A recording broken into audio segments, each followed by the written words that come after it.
Right, hello. I've dragged another person on here. Say hello, Dom. Hello. How are you? I am. Well, I'm good, aren't I? How's everyone else doing? If I looks at it. Today I Bit my can't see thing a the little. chat, so I'm relying on you to tell me if anything interesting Oh, happens. there should be a live chat next to a tab called private chat, I think, on this side of it. Oh, cool chat. Oh, I see. Oh, But I see. Live. yeah, that could that's how you see the chat. So just get into the swing of friends. Just teaching Dom how this works. It's quite weird. Very new to this. Don't worry. I had some trouble at first, but you it's pretty easy to get your head around once you're there. Yeah. Once you're there, then it's all good. Just can't see the YouTube live stream or whatever the hell's going on. Oh, the YouTube live stream is we have people. We still have people watching. Lovely. Thank you for joining in. As you know, you can just put something in there. And we will acknowledge your existence, and like last week with Luke. So we will answer anything you have to put forward, along with anything else we have to talk about. So first of all, let's talk about what you're most known for at the moment. Like you're most known for like Purple Doctor right now. So could we talk a bit like the magnificent Purple Doctor. Well, it's certainly one of the best moments of my I want to say career. Is it really a career? I mean, it's not really a career. You could say that. I want to say it's just one of the best things that's happened in my life.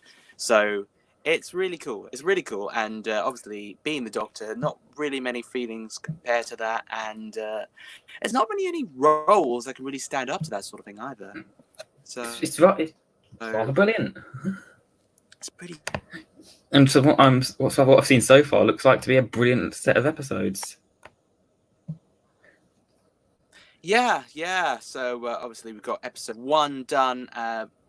Thanks to COVID, a little bit slow on episode 2. Yeah, but there's like a pickup shot. That's it, which is really irritating.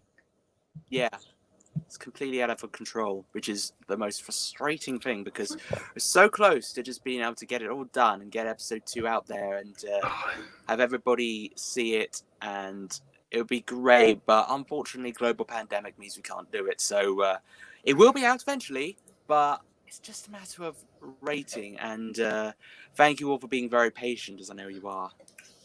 Precisely. Good things come to those who wait, as they've been saying for years. Of course, that's how it generally should work. Yeah, we're starting to have people saying hello. Hello, people. Oh, hello. I see people. I see stuff in the live comments. I need to quickly. Let me just send a quick message because I need to.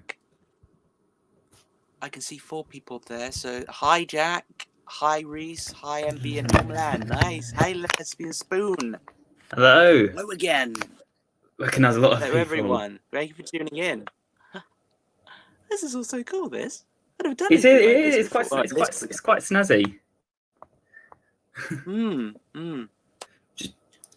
Obviously. How's everyone doing? And you had. Yeah. How's everyone doing today in the comments? Be sure to say hello. Talk about how we are. Well, we're fine. We're good. Please.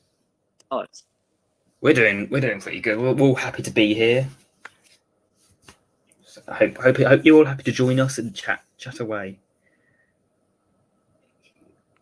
We've got comments saying, let me just. You are so much like your Doctor in your videos, Dom. Well, I guess it just kind of blends into my personality a bit, really. I mean, yes, my Doctor is basically my much more confident version of myself, I guess one could say. But I like to bring some of my own personality, and sometimes I guess it just rubs off in real life as well. Well, it could be a good thing because Doctor's a great person. Begins. Yeah, generally. Something to look up to, and being good to look up to, and of course looking up to that. having like one of the best, trying to be like that, is going to bleed up onto you, which is great because you want to be the best version of yourself. That sounded completely weird, and I apologise for that. But you know what I'm trying to say. Well, exactly. You've got to try and actually exemplify your best, I don't know, your best personality traits and whatnot. And obviously, when it's something like the Doctor, you really got to just focus. You got to tune it into an acting sense, and you got to tune it into a personality sense as well. You got to make sure you get everything across to the degree that you really want to, and to the degree that the script really allows. And it's always it's a good experiment, personally for me as well, because I've done bits and pieces of acting beforehand, but it's definitely the most fun you can have of a role if it goes to plan. Oh yeah, of course. All right, I've got an interesting one for you, guy. Obviously, you've partially writ How Time Flies with Luke. How much of that was you, and how much of it was Luke? How much of the writing, or yeah, how much of it did you do, and how much did Luke do, or any specific parts of it? Oh, okay. So, I mean, in general, how much of the Purple Doctor is mine? Well, the costume's entirely mine, and I tweaked the regeneration scene, the post-regeneration scene, just to make the lines a little bit more what I feel that he would say. So Luke does give me a good amount of creative control over the character, for sure. And we kind of just take it like, obviously he has the overall say and how and the direction it's all going to go. I just well, he's things that make him apart from the other Doctors. That's a lie. Oh. So, for example, How Time Flies, I wrote about 50%, I'd say. I came up with the initial pitch to him, and we worked on that, and we created the episode from a combination of our ideas. Lovely. Obviously, a wonderful episode. Felt fresh compared to, well, not no disrespect to Luke, but it's like a fresh change. It was something different. It really was nice. I just obviously I didn't watch it live because I was busy that day, but I watched it the day after in a car journey, and that was like, it made it very entertaining. So I was like, oh, jolly good. Hats off to that. Great job. And obviously, it's always good. I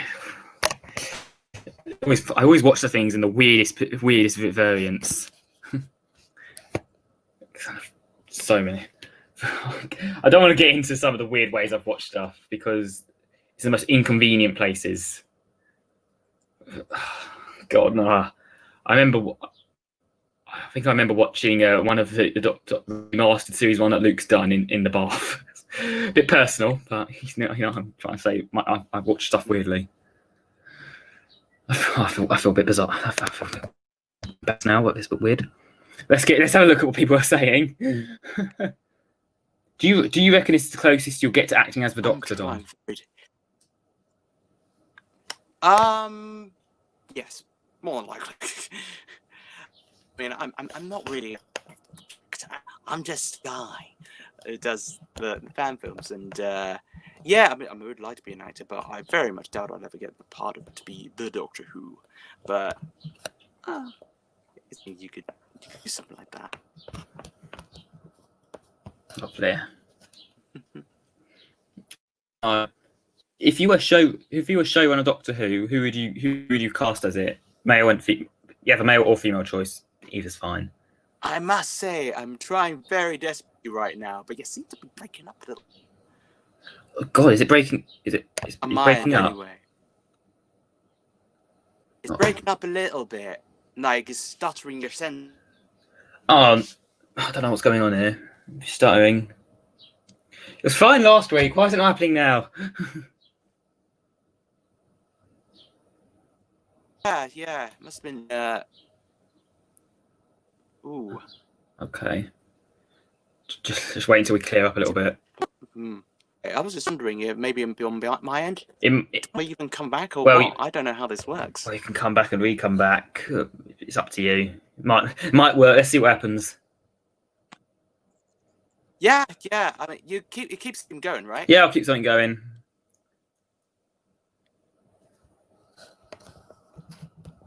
Okay, I'm gonna Okay. try it. Right, You'll be back.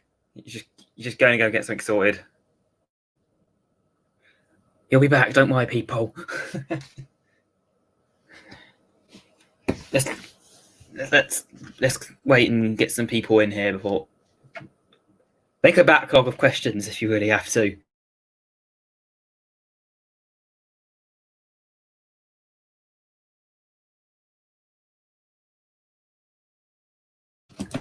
All right.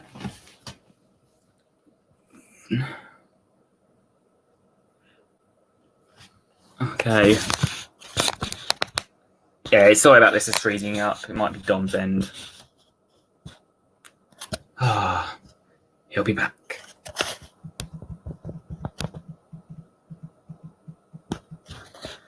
Apologies also for background noise. It's a bit of a background disturbance.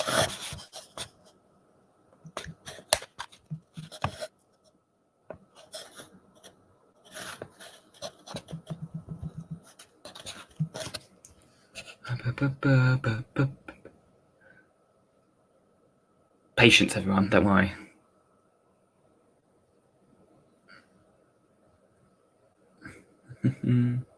How are you today? I'm doing fine. Obviously, still alone. Let's hope the trunk doesn't come. Oh God, no! The trunk we took over last week's. Oh God! Don't remind me.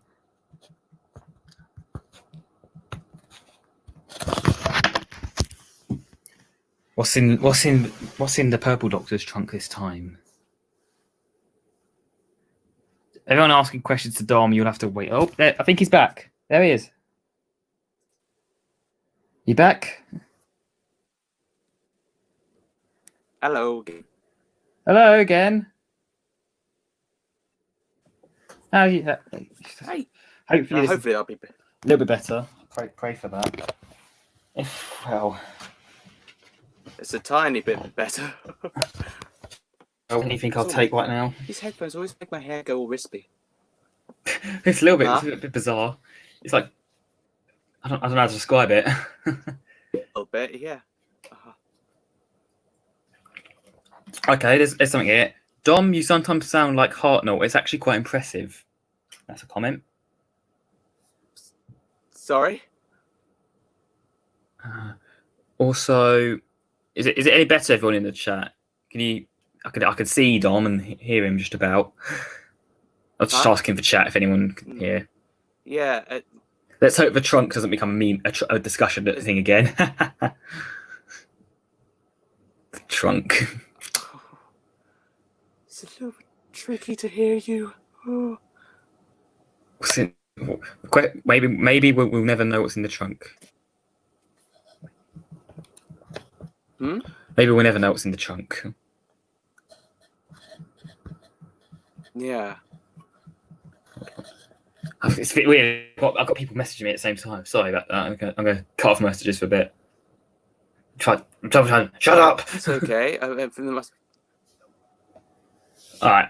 I can hear him, but he's freezing up. Well, as long as you can hear him, you're more than welcome to turn the camera off if that might fix something up.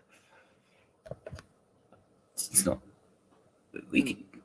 Yeah, people can hear you, but the cat picture's freezing. Okay, there's questions like who would be your choice for the Doctor? Oh, hello. Hang on. Let's begin. Okay. Go. Try turning the camera off. Let's go with that for a little bit and see what happens.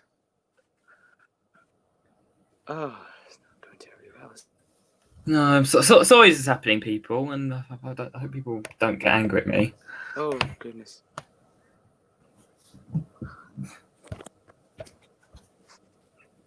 Just patience. Yeah, I'm thinking I should try. Yeah, it might fix it better. I'm thinking maybe I should try something a bit more. Slightly. Sorry, we just had to come to this, but then again, I don't show my face.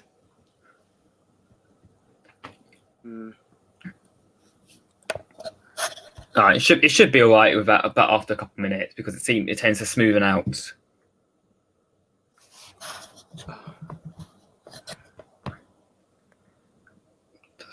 Sorry, this is happening. I'm still finding it tricky to hear you, so I'm thinking maybe I should try something a bit more drastic, and I should just reset my phone or something, because I'm not sure if it's on my end. Is it on my end? It's probably just an internet problem, unfortunately. I'm sorry about that. Obviously, my internet has been fine with certain places. It's disconnected a few times in other areas, but I'm not sure what that's caused by. Can you hear me? I can hear you now, yeah.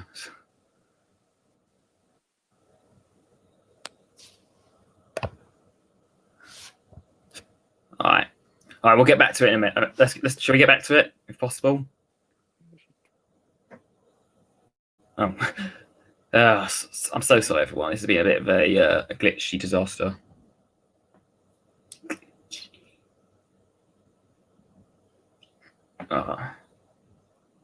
Hello. Sorry, we're just waiting for Dom. He's had connection issues. Well, we're trying to rectify it. Not sure. Oh, he seems to be back. Let's try again. Take two. There we go. Hey, I can hear you much better. Well, now. hey, we have people arriving. There we go. People arriving and saying hello. All right, might want to refresh it. Let's get back. Shall we get back to it then, if possible? Okay. All right. Obviously, the first question we had is who's your ideal choice for the Doctor? Like, if you were a showrunner. Ideal choice for the Doctor. If you was a showrunner. Okay. Showrunner. And you can't have Peter Capaldi back. No Peter Capaldi. Can't bring him back. No, I'm not.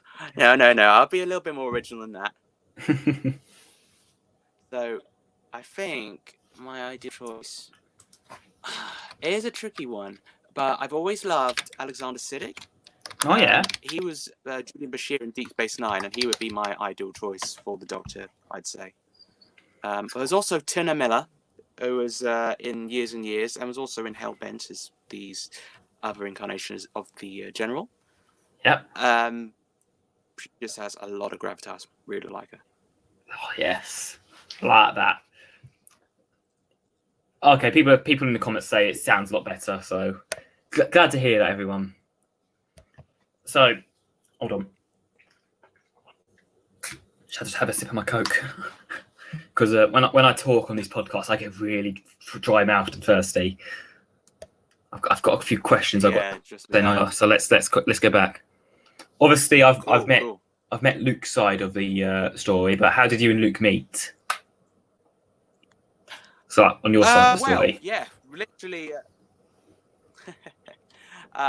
Went to Birmingham Comic Con a few years back, and yeah, just I'm talking, met through a mutual friend of his. We speaking a lot, and yeah, we just had a great time in that particular Comic Con. Became friends, and yeah, we decided to just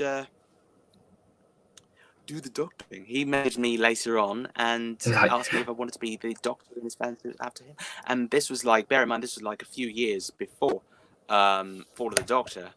2014, I want to say. Yeah, rating. So you've been sitting there eager, waiting to go. Come on, where's my turn? Yeah. Basically, that's been me. Yes. Oh, well, I'm going off a list of questions I've been sent. So let's get to the next one. If you could take a Doctor episode that you don't like or have issues with and redo it, what would it be, and what would you change? Sorry, could you repeat that? Say if you take a Doctor episode that you don't like, or just have an issue with, and redo it to how you would do it, what episode would it be, and what would you change in it? Sorry, you broke up a little bit there, so I'm just trying to work out the pieces of the sentence. Was it an episode, did you say? An episode, yeah. So that I don't like. Okay. That's again a very good question. Takes a lot of thought. I guess fear her. Oh, do you mean in my series or no, in Doctor in general? In actual Doctor Who? Yeah. Cool. So yeah, fear her would definitely be the one I would change. It was good on paper, but I feel like it wasn't great. It was good on paper episode. No. I mean, these days I'm much more accepting of Love and Monsters, but fear her, I just can't see. I really appreciate Love and Monsters being a brave episode, a brand new episode. It was fresh, something you haven't seen before, and people just give it a lot, just bash it for no reason. It's unjustified, and I've grown to enjoy it. Obviously, I have to condemn Will Granton for giving me nightmares for a few weeks, and I've also grown to appreciate the silliness of and the meme ability of the Absorbaloff. Send my regards. And it's an episode that doesn't deserve all the hate. It's unjustified. It's an infamous episode. Yeah, it's just infamous for. I feel like it's just not. I feel like it was a bandwagon. People went on to hate on it rather than genuinely evaluate the episode properly. Yeah, I think it's gotten too bad of a rep, but I think there's a lot of merit there. Of course. The way that they wanted to handle it, because if you look at it from the perspective of, I guess, the way that Russell T Davies wanted to represent as Victor Kennedy being representative of like that toxic fandom sort of thing. Yeah, I completely see that. I was going to analyze the episode for a video on my channel, and I was going to talk a little bit about it, but it's just I was like, this would have been done by about 1,000 people. Damn it! But like, maybe one day I'll get back to it. So, okay, well, I'm going to try and move on to the next one. Is it favorite episode from DW 2012? Not just your era. It's all the eras. You can, if you really want to, you can include all the other episodes, like from in the DW 2012 universe. Favorite episode. My favorite episode. Oh God, that's a good question. I would say, I'm not going to count my series because that would be biased. But I have to say, I am very, very proud of the work that Luke and everyone put into Fall of the Doctor, because that was an incredibly ambitious. I completely agree. It's probably the most. It's the most intense work schedule they put himself under, and I really, I'm really honoured to have been a part of it. Really, I remember something. The episode. I just remember the story that Luke said in one of his videos. You was in like a full Ice Warrior costume and it was boiling hot. I felt really bad for you. Oh God. Damn, Ice Warrior. Oh my God. But was it you who did the Ice Warrior? It was horrendous. Did you completely do the voice of the Ice Warrior? Yes, I did. It was really good. I liked it. I did the voice. Oh, thank you. I just had to really try to exaggerate every word for the sake of Ice Warriors. In a sense. That's what. Just glad that's so good considering it was super hot and everyone was in like really heavy clothing. They were in full costumes, leather jackets. Don't know how he didn't melt. Everyone was in multiple layers. Oh God, I was half afraid to death in that Ice Warrior costume because it was all foam, and it was so like bulky as well. And I was just like, by the end of filming, I was just Ice Warrior hot. You wasn't really an Ice Warrior. I think you just roasted. Yeah, it wasn't really icy at all. It was a case of like, this is Sun Warrior. It should be called Sun Warrior because that's where I feel I am. Yeah, you feel like you're on the bloody sun. But it was very well created, though. Very well constructed. When you looking at the behind the scenes, it's like it's crazy how that all came together. It's like that's good. Mm-hmm. It's like great job. I've got to give you a big round of applause for putting up with the heat and having continuing being drive to get all that done. And well, it's more of a case of needs must, So we got to do what we got to do, right? Dom's relationship with the Ice Warrior suit is honestly goals. Oh, that's a great comment. I am so. Oh, I see. Oh my God, yeah, it's absolutely. I'm a man who has gone through many, many Ice Warrior related pains in my time, but it's something to say the least. But I wouldn't. I still, as much as I may complain, I did still enjoy doing it, and don't think otherwise. Okay. Ice Warriors. It's all good fun. The Ice Warriors. The Ice Warriors. Yes. Gotta love a bit of Ice Warriors. That's the thing. All right, hold on. Let's go back to my stuff. Oh, the glasses are back. Yeah. I decided to put the headphones. I'm currently got the live stream going in one ear, so I can understand what you're saying better in the live stream than you can actually on the actual thing. It's amazing. Oh, blimey, yeah. So okay. Might be a little bit of delay, but it's gonna be fine. Probably be out a couple, 3 or 4 seconds. Not entirely sure. Anyway, so apart from obviously DO2012 is a big part, but since you started Doctor Remnants, the audios, it's kind of shown people the audio live because it was a very unique direction you took it, and I really did enjoy it. It's a very different way of doing it. So, do you want to talk a little bit about the making and chatting about that? Obviously, there's a video on that, but like some of the stuff we don't know about it.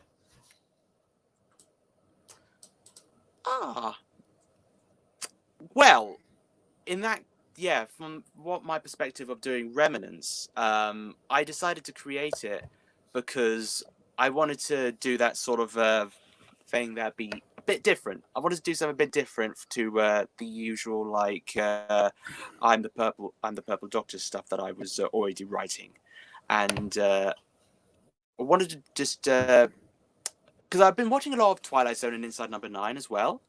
And I just want to do something in that sort of aspect, just as a little bit of a writing challenge, and it became a little bit more than that. And I think it turned out okay. Maybe, who knows? First of all, it was completely not what I was expecting. It was different, and that first is great job. Well done. Thank you. And I'm looking forward to watch more of it because it's. You're on for something good there if you keep going with it, because obviously it's not Purple Doctor related, it's not even DO2012 related, so glad people gave it a chance.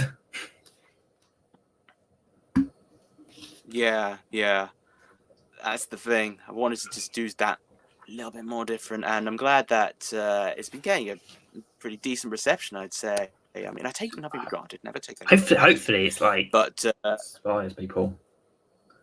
Hopefully, it inspires people to do more audios because audios need more appreciation, especially the fan made. That's the thing. I have a lot of respect for people who do audios, like fan audios and everything like that, and they can be very difficult to make. I mean, some would say it's easier to do than live action. Sometimes I don't think so, because everything has a different aspect of technological compliance with it.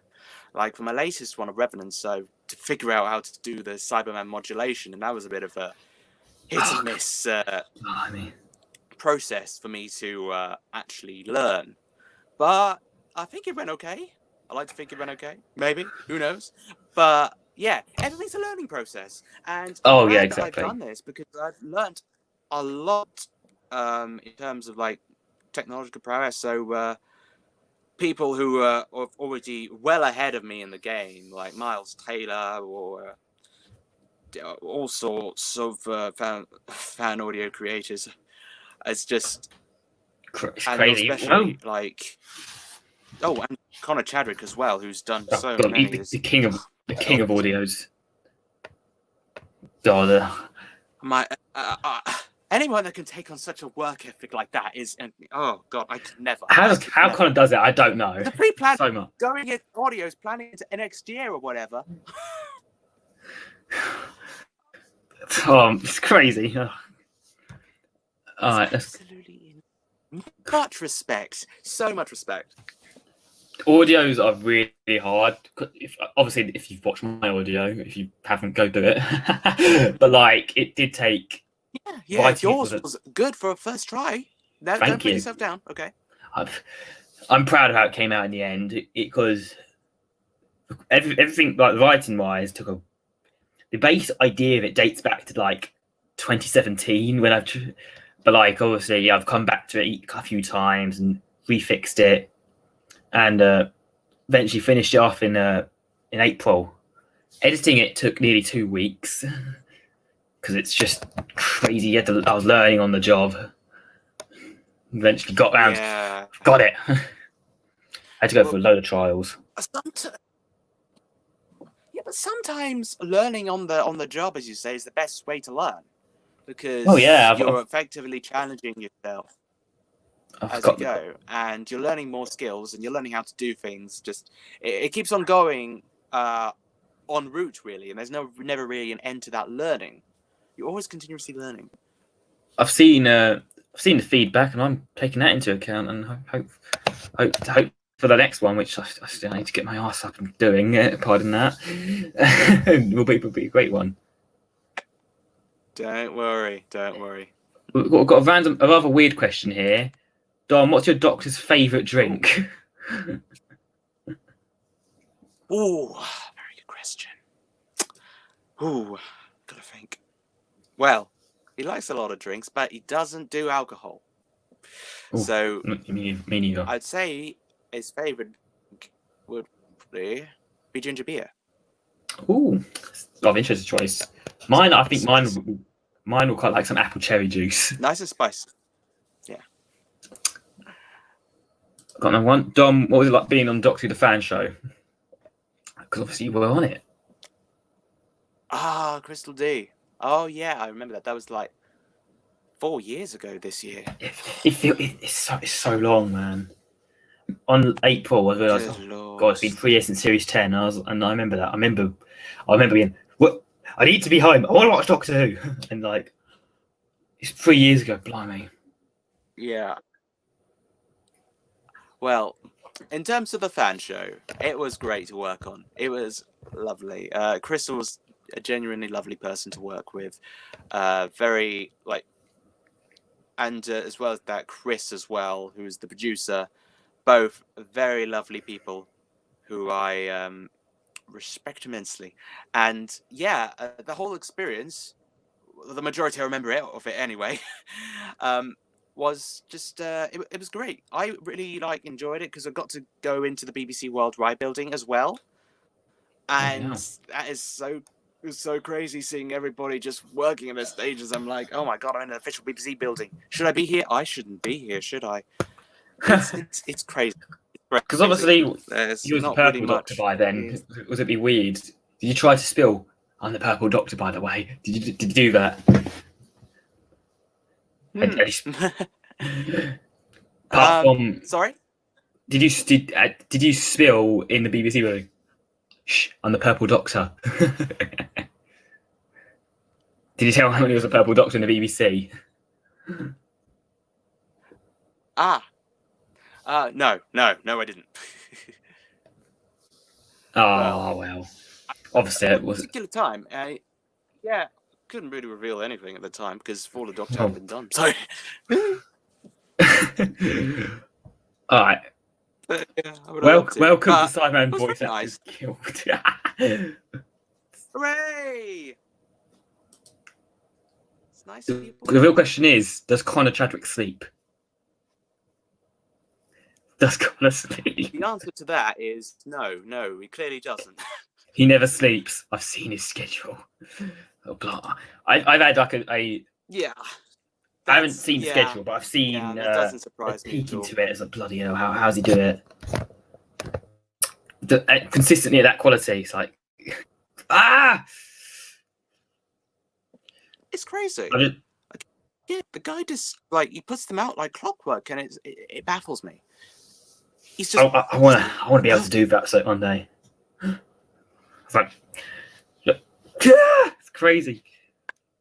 All right, just received a question from a friend. Obviously, he was on the Christmas Island for the Doctor Who a few years back. I'm just hearing the question now. You broke up there, but I'm getting in here. Oh, the Christmas Island. Oh my goodness! Wow, that was again 2016, 4 years ago. Now that was an event. It's probably something I'm still proud of. I had to rewind this. Like, was that Dom? I was like, oh, it is! Ah! And obviously, I wasn't on many platforms at the time. I watched your videos, of course, but I couldn't like say, was that you? It was. That was really nice to see. It was crazy, I have to say. So, the way it worked there was that like we went to do the filming for the ident. I was invited along. Probably because of my stuff on the fan show and everything. But when we were actually underway with the filming, they were like, "Hey, do you want to actually say the words?" And I was like, "Me? Sure? Really? You sure about that? You really want me to say the words? You want me to say the words? Me? So I was like, okay. So I decided to say the words, and I like to think I did them adequately. I take that for granted, but it was many good people enough saw to you. make it air. Yeah, 6 million people saw me on that transmission. Don't worry, they're good. Good. Scary to think about. Yeah, it is really. It's when you put it into perspective, like loads of the UK of the British country watched me. Everyone knows me. Yeah. Everyone has seen me. Everyone's seen my face. Everyone has seen me. My anonymity. There we go. Anonymity is ruined. Well, mine's still there. It's hard to. Well, to be fair, everyone forgets about it for later. Unfortunately, well, not everyone. I keep a pin to my Twitter for a reason. Never forget. I did this. Sorry, that's something you should show everyone. You should tell everyone every time you meet someone. Look at me, I was on the island. I was on the island. I too was once on the BBC. Splendid. One of my proudest achievements, consistently. Because the comments today, they all talk about, does Connor sleep? Connor has never heard of sleep. Or what? The comments just talk about how Connor's never had any sleep. Yeah. Connor does not do sleep. What is sleep? He deserves so much credit. The amount of work he puts into it is extraordinary. Completely agree. I utterly agree. Like, oh god, it's astonishing. It truly is astonishing, and his work ethic is aspirational, man. It's aspirational. I can never match it. Oh god! Tell us your secret, Connor. Big up, Connor. Well, hey. All right. So obviously you run the Who Chaser channel. So I think it gives away the fact you like the Chase and Doctor Who. And also you've done Chase videos with Doctor Who fans. What gave you the idea to do that? Because that's something I quite enjoyed. The Chase videos, yeah, that was so. Basically, when I was very young. I say that like it's like 5 years ago. But I was a massive fan of the chase, and I still am to really. And I wanted to. I felt a bit like I was well versed in Doctor Who trivia enough to be able to be like, hey, why don't I do something like that for my channel at conventions and stuff? I'll just meet up with people, we'll do a little quiz. And yeah, it was a lot of fun to do.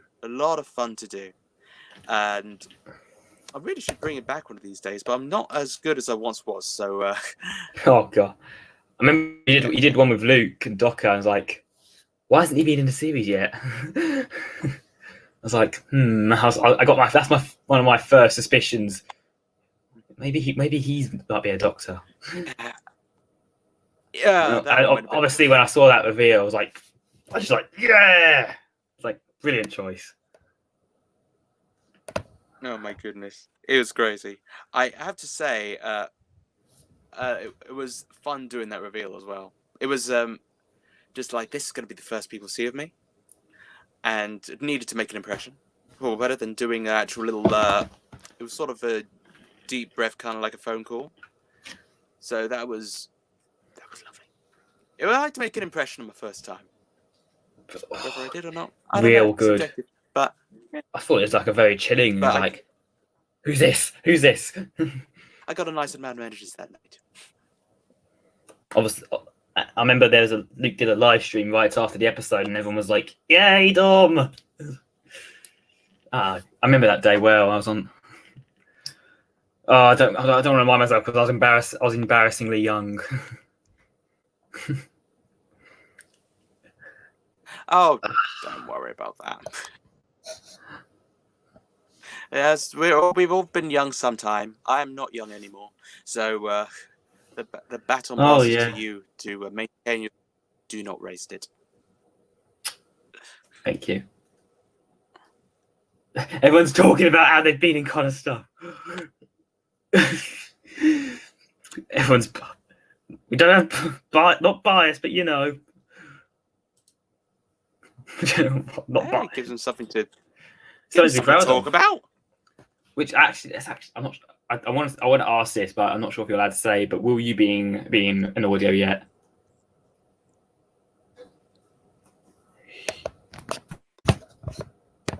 Damn that. Yeah, I'm just reading the question. So, if I'm going to be in audio, I'm not allowed to say, but I will say something. I was originally going to be in Transcendence. Oh. But that's just but we decided early on that it was too early for my Doctor to be in a multi-Doctor story. So, which I agree with in hindsight, because technically you have been. You was in Eternal Darkness. yeah, but I was only a small part of Eternal Darkness, whereas a much more major part in Transcendence. But I think the right decision was made. Better establish me more first before shoving me in with everyone else. I can see why I didn't have, but hopefully we'll see you at some point.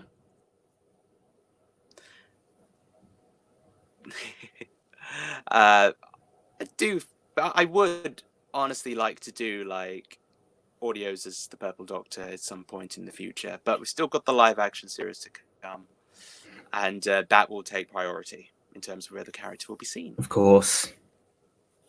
Naturally, and as obviously you say. There will obviously be another short trip as well. So yes, as confirmed.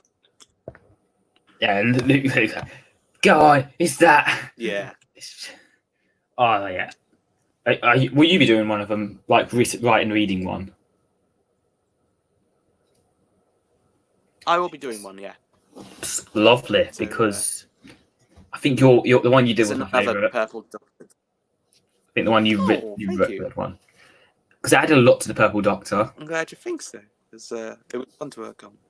And it added a lot more to How Time Flies, of course, which all of them kind of did. They all of those short tales they added some of the missing things that you couldn't do in Fall of the Doctor and How Time Flies, which commended. Great job for doing it.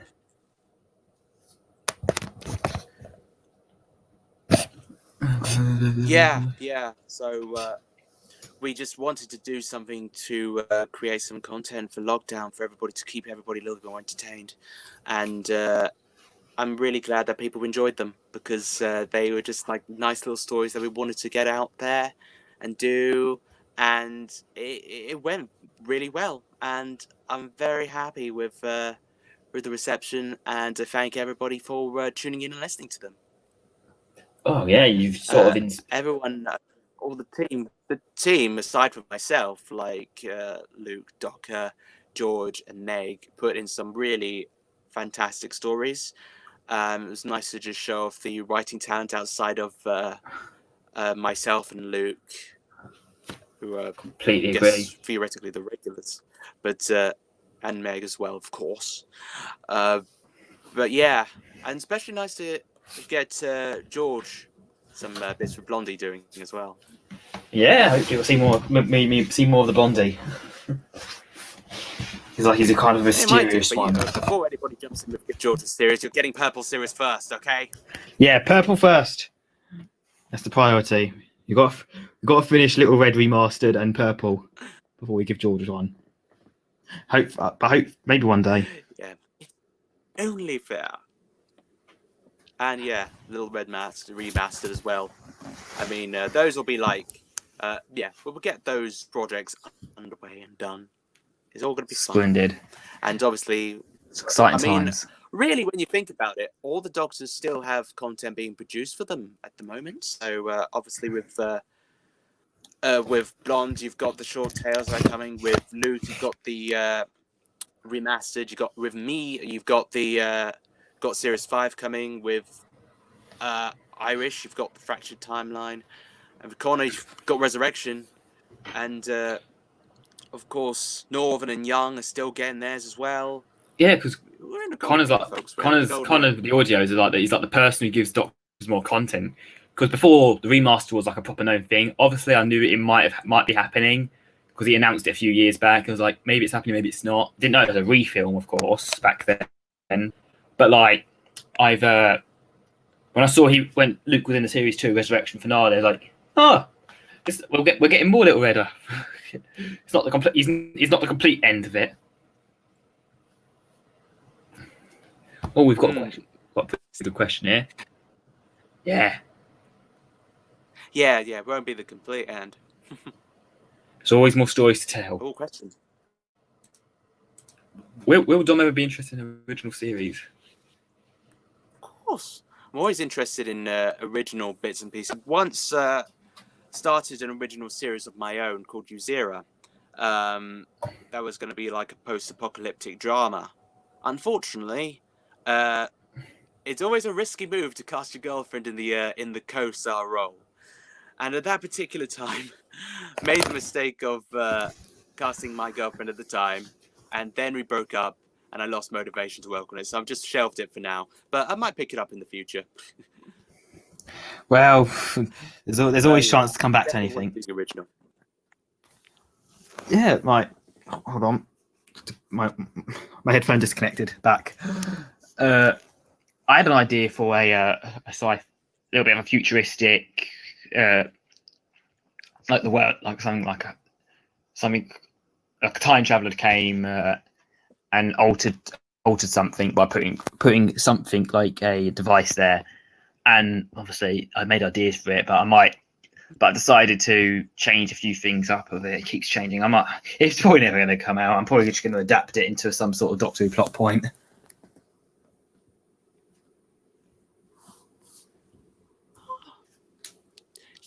Yeah, I mean, that's the thing. When it comes to doing this sorts of sci-fi plots, Doctor Who can give a fantastic foundation for you to work on your own original ideas in that a universe of pre-made bits that you can work with and find it easy to do that way without having the burden of having to establish all your characters. Something that you can do, let's say, is that if you have any original concepts that you particularly value, you can make them to Doctor Who, but then somewhere down the line you can develop them into your own original ideas. Precisely. Good starting ground to get your creative mind going.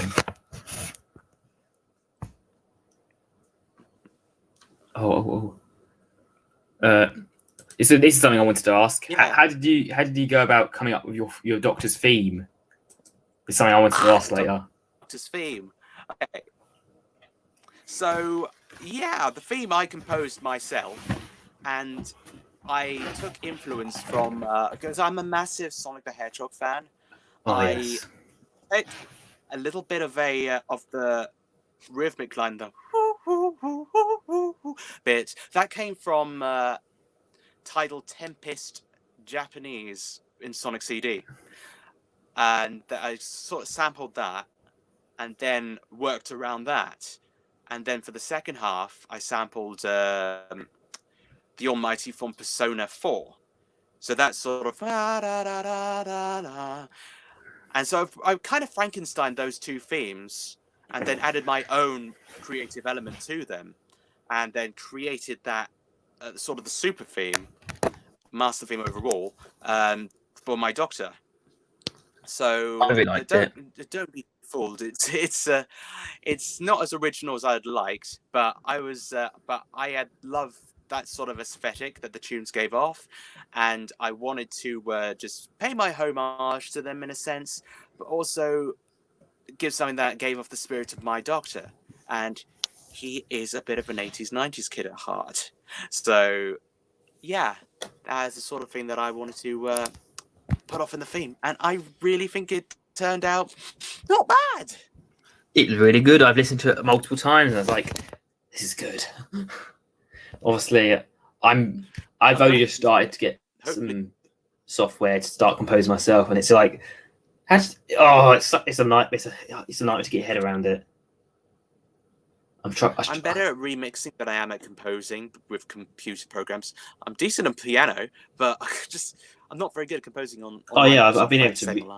I've been able to remix some stuff, but like composing something off scratch, because I want to do some more stuff. Obviously, with my audios, I've got people who can compose, but I want to add my own touch to it, and it's something I need. I really want to get to know what I'm doing. Composing is a very good art. Like I respect anyone who can really do it.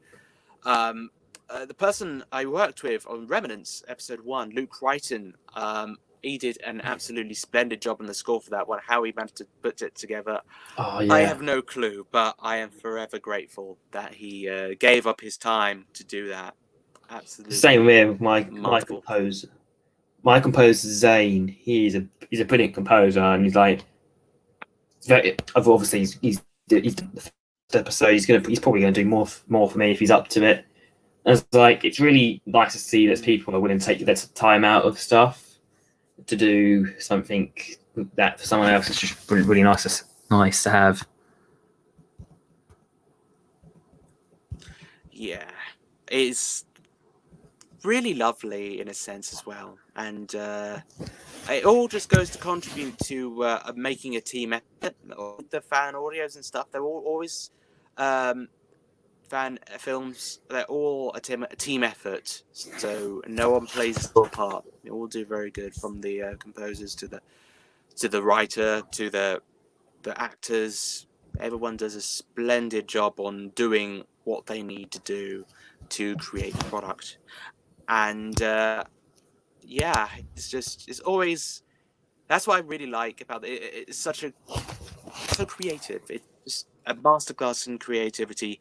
No matter how long or no matter how many people, it's just fun. It's great. Precisely. I'm gonna quickly check back the comments. Dom would make a good master. I think so. I don't know about that. I mean, I cosplay Sasha's master, and I think you'd have really quite a. You'd be a bit like Duarte, and you'd be a bit of a crazy one. You'd probably put up the craziest. Be a bit insane, I guess. I mean, I don't know. I've never really tried being the master ever, really. I'm perfectly happy with being the Doctor. But if anybody wanted me to be the master in a fan film somewhere down the line, I would give it a go. Oh, yeah. Oh, another one. Dom, what was your first ever cosplay you did?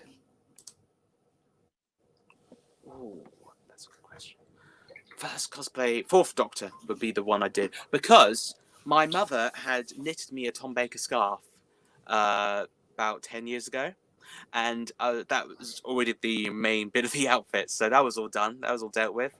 I just needed to, I got a red jacket, which was actually hers from like 10 years ago as well, so the whole outfit was basically a Frankenstein of her clothing, but it kind of Still works out. Yeah, it still works, and still a valid cosplay, so I'm very happy with how that turned out. Obviously, your cosplays are rather snazzy and pretty cool. Certainly, yeah, it started me on a very nice run of spending hundreds, if not thousands of pounds. Oh, that's a shame with all things. Getting the nice things and look all right. So much money. Looking for a tenant, so it was like you're looking at 800 quid. Over a load of years. Bear in mind. And yeah, it's always when you get a job and everything, and you end up going and making some very unwise financial decisions. Oh, something I think all of us are bound for. Oh, got another one. Can I just point out this reference? I'll let you read that. Yes. Can I just point out the Maurice Moss reference? Yeah. Yes, I decided to throw that in because I was like, you know what, I should address this because everybody in the planet calls him Richard Ayoade. So I was like, all right, I'll have someone call the Doctor Richard Ayoade and have him not get it because he doesn't watch it. So he doesn't know. The Purple Doctor does not know who Richard Ayoade is. Everyone so that is it'll forever be an unknown to him.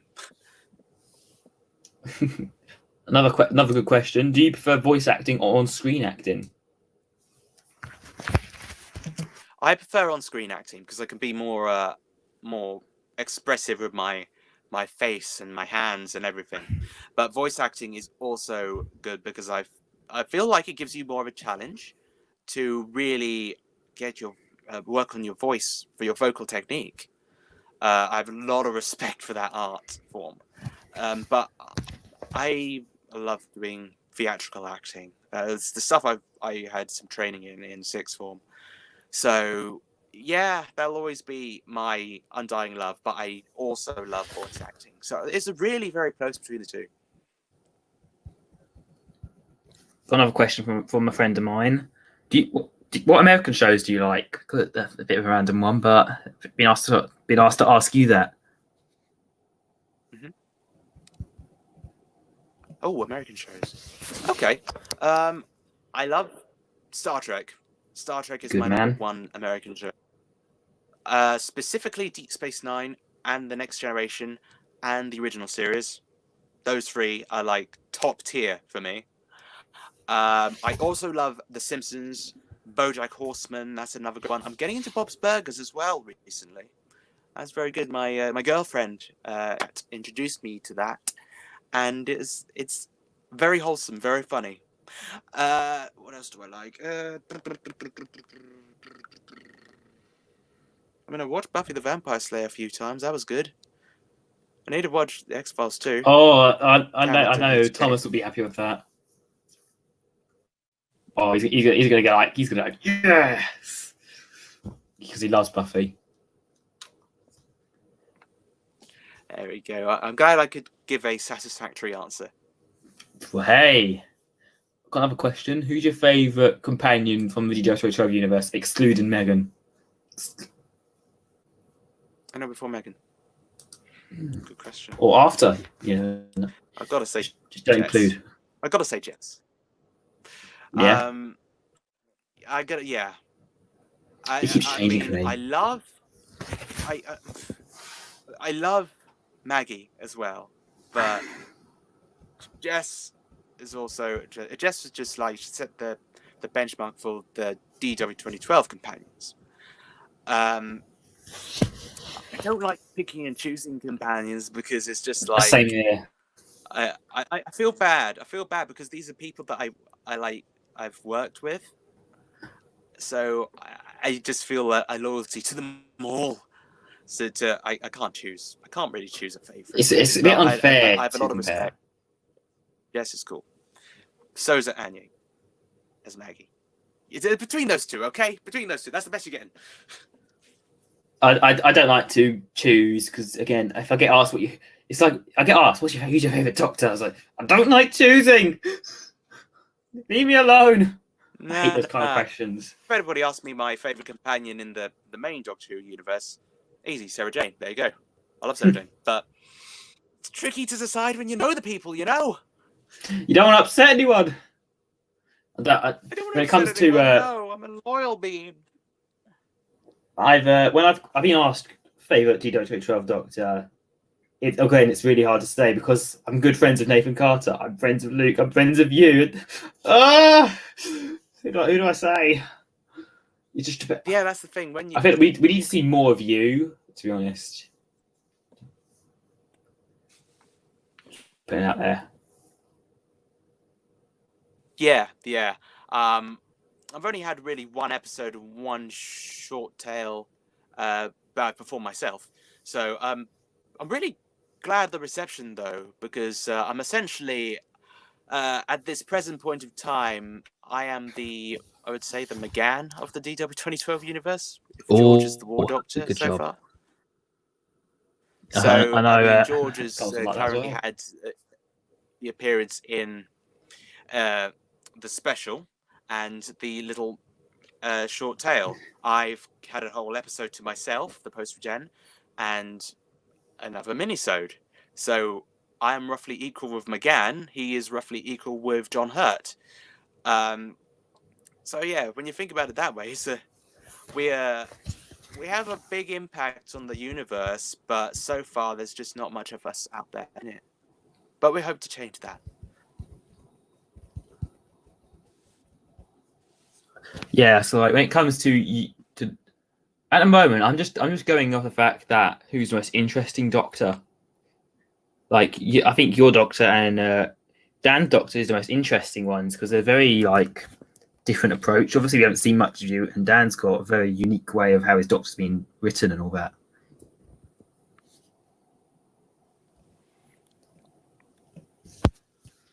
Yeah.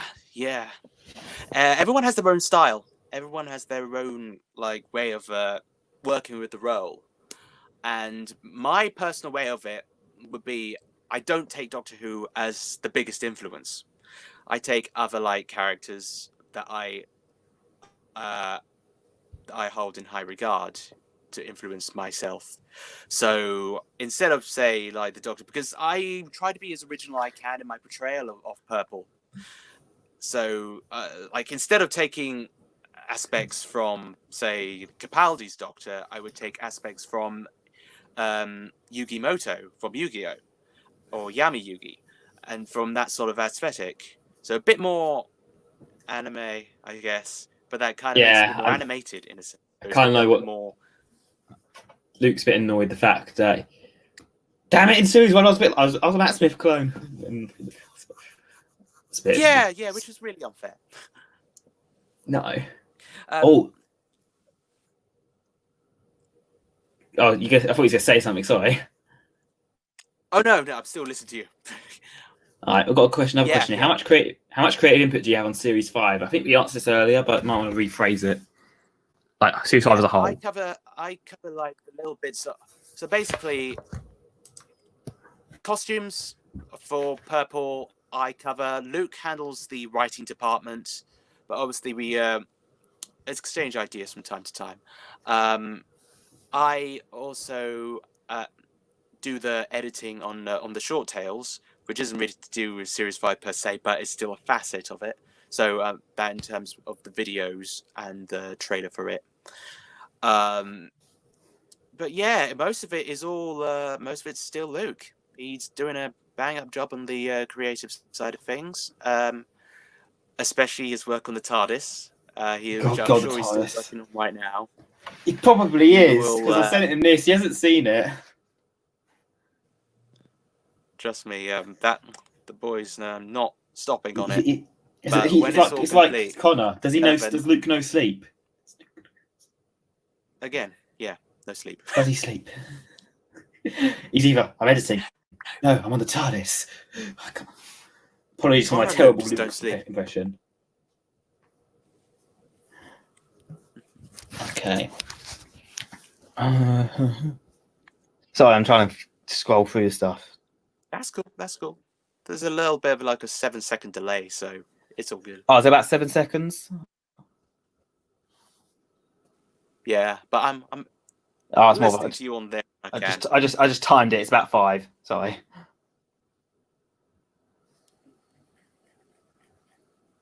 Okay. Let's.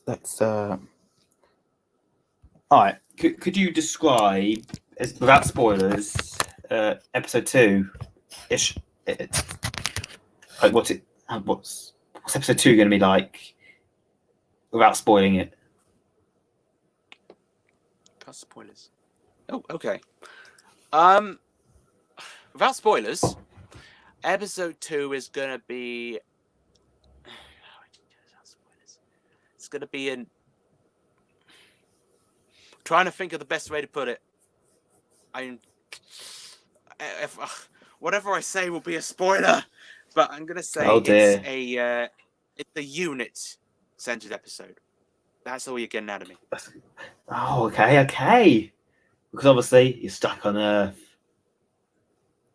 Yeah, and yeah. So it's a nice, like a bit of a John Pertwee take on it. And there'll be other aspects as well that I'm not sure I can talk about yet, so I'll play it safe. Well, evidently they fix it. Yeah, at some point. when it's announced, it'll be announced. If there's a trailer, the game will be given away, but there's a few cast members in there that I'm very excited for you guys to know. As am I. Isn't the episode called "Vengeance of the Bloodline"? And I might be getting in trouble for this because it's still on Instagram. And I think I know what the monster is. I'm not gonna say it though. I think I know what it is. I'm not gonna say it because Luke might message me and be like, "What are you doing?" Yeah. I will not confirm nor deny anything about that. I'm not gonna say anything because I might get in trouble. Yeah. Sorry, everyone. I might get in trouble. I'll give you the best of steads, my friend. But I'm really, if my theory is correct, I'm gonna be like, how did you accomplish this? This is gonna be amazing. Yeah, I will say what Lucas said before. No other fan film has tried what this episode has, so this is unique in a sense. So hopefully we can pull it off. I'm really excited. I'm getting more excited. It's just interesting how will play out. Should be a good one. It is exciting, and I'm excited for everyone to see it because I'm very much a fan of how it turned out. But yeah, and you also see Purple wear a hat briefly. Well, yeah. So something we need to make sure every Doctor wears a hat at some point. Yeah. But yeah, mainly because I had a unfortunate haircut, so I had to hide it for a little scene. Don't worry. I had one the other day, and I kind of like, oh god. Yeah, sometimes when they don't go the way you want, you're a bit like. It's a weird be on thing. film like this. Continuity's ruined, and it's all my fault. It's not my fault. It's the hairdressers. That's something that's happened in I'm not sure if you've watched them, but the MB and Homeland's Doctor Who fan films, in one of their episodes, the Doctor's hair has a really bad inconsistency, and it's like it's really weird to watch. But no disrespect. That's the thing. I mean, it's not an easy thing to work with because obviously you're doing it over the weekends or whenever you guys can get together. So sometimes your hair will just grow. You can't really afford to like get it trimmed all the time like they can do for the BBC. And then the onus is on you. I mean, if you look in How Time Flies, my hair is different lengths in certain scenes. Okay. And you can tell in some scenes I have more of a fringe than others. It's unfortunate, but as long as it's not distracting, then it's a success. Oh, I got a good question. No, not that. Will the trunk return? Don't. No. Well, The trunk became the ultimate meme. I will. To be honest, hand on heart, I can't remember because I'm sure the trunk will be back in some form without a parachute.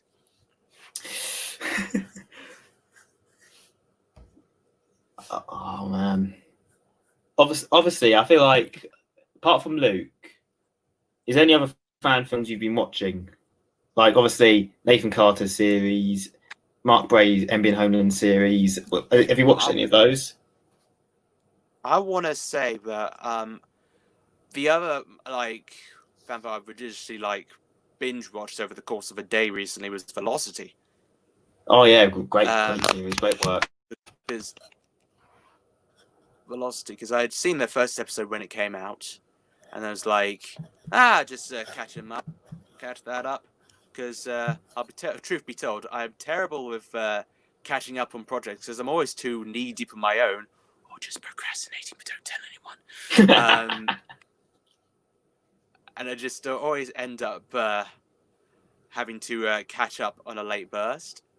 But yeah, Velocity as fan film is the one that I've watched the most recently, and I was very impressed with their production values and how they've staged everything and how they make green screen look good. And oh god, I don't know. The computing power in there is like, how do you do it? I want to know. Because if that's possible, I'll just make a whole fan film on green screen. Yeah, like they must have some hardcore RAM, because their Tardis is almost it's CGI. Like it's crazy. CGI, Tardis CGI, but it blends in perfectly. How do they do it? How do they do it? How do some bloody Premiere Pro as well? And like, tell me. They edit it all in Premiere Pro, and it's like crazy. And like, how? I've got it sitting right here, and I was like, oh god. Apart from recently, is anyone else you're a fan of? Seriously, everyone should give a fan film a go at least once in their lives, because it's a great way to just really get out your creative energies, you know. So, well, yeah, always give it a go. Obviously, I kind of want to. I'm good friends with Nathan Carter or NTC Pictures, Northern Nocturne, your timeline. Yeah, brilliant stuff. You fan of his? Well, I've not been able to watch much of the NTC Pictures series, because again there was quite a lot of them, and again I have a honestly terrible attention span when it comes to just catching all the way up with things. So like Luke, I'm gonna have to what he did with Connor's work, I'm gonna have to do with Nathan's work and binge watch the lot. Which please do. It's really good. Yeah. And Nathan's one of the classic makers, like the ones before Luke appeared. Because yeah, I have heard that his is actually historical. So I'm honestly a lot of respect, because it's just being able to stick with it for so long is correct. 10 years. It takes a lot to really stick with it and see it through to this length of time. So honestly, that deserves respect in itself. So yeah.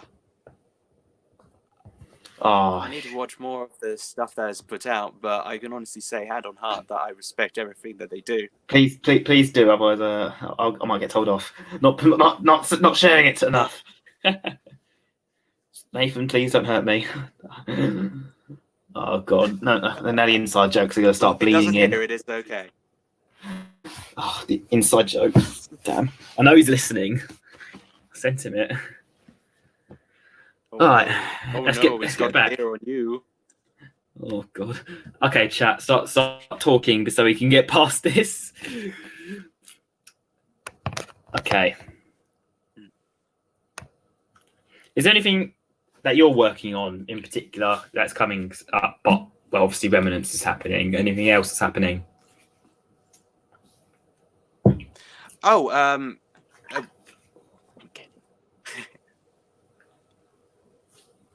Yeah, Remnants is still going and working on the second wave of short tales, and obviously we're still doing bits and pieces that we can for Series 5.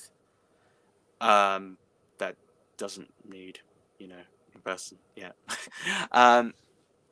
But I'm also working on a few new bits, but they're more YouTube based. So you'll see some updates on my channel soon, Lovely. and I'll be setting something new up as well.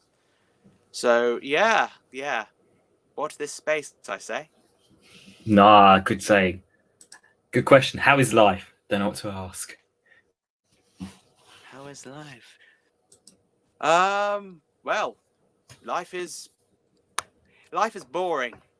I want to go outside. I want to see people. That is Me what's too. going on. I'm just working on stuff inside, and I'm just like, the outside world. It's very warm. It's nature's sick joke that the weather is actually at its peak right now. It's nice and warm, but can we go out? Oh, can we, heck? No, we can't. It's very infuriating, in case you couldn't tell. Oh, all right, I got another question. Have you heard of or have you watched any stuff from Jamie Carroll or 11th Regeneration fan films that were really back in the day? Time Agent, was it? Yeah, Time Agent. Yeah, he's done that. Yeah, heard about that, and I watched an episode years ago. But I know they've picked it up again, haven't they? Oh, they brought it back. They made a series 4 recently, Time Agent Divinity. I think you should give it a go. Yeah. Got to give them credit. Yeah, definitely. They've picked it back up after so I long. want to give it a go because that's like crazy how they've just picked it up after such a long amount of time. And again, much respect for that because that can't be easy getting all the cast members back after so long. Yeah, crazy stuff. Really just carried on with their life. Now that shows true loyalty, friends. That is true loyalty. Oh, got another good one here. If you could have a crossover episode, another fan Doctor, who would it be?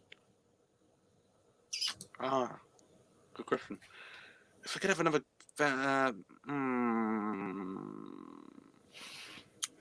obviously, I would love to do one with Little Red at some point.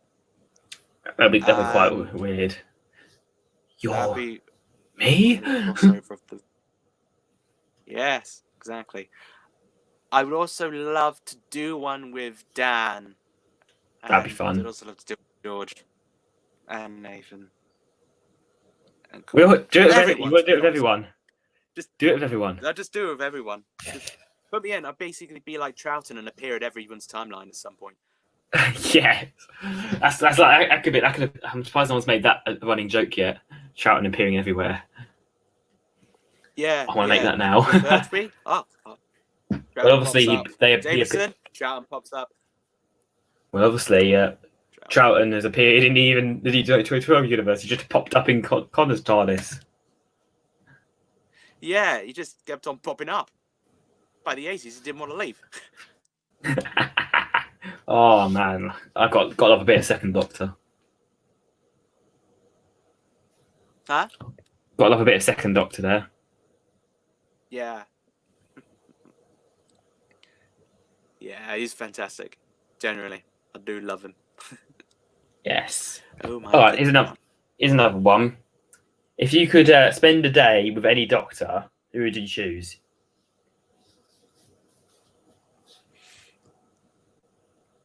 That's a good question. I'm gonna say 12. As in Capaldi, because he's my favourite Doctor, and well, it's either him or Tom Baker. Today I'm feeling 12, but yeah, I would love to spend the day in his study. I'd love to sit in the TARDIS and be like, nice. Teach me something. Lecture me, 12. Lecture me.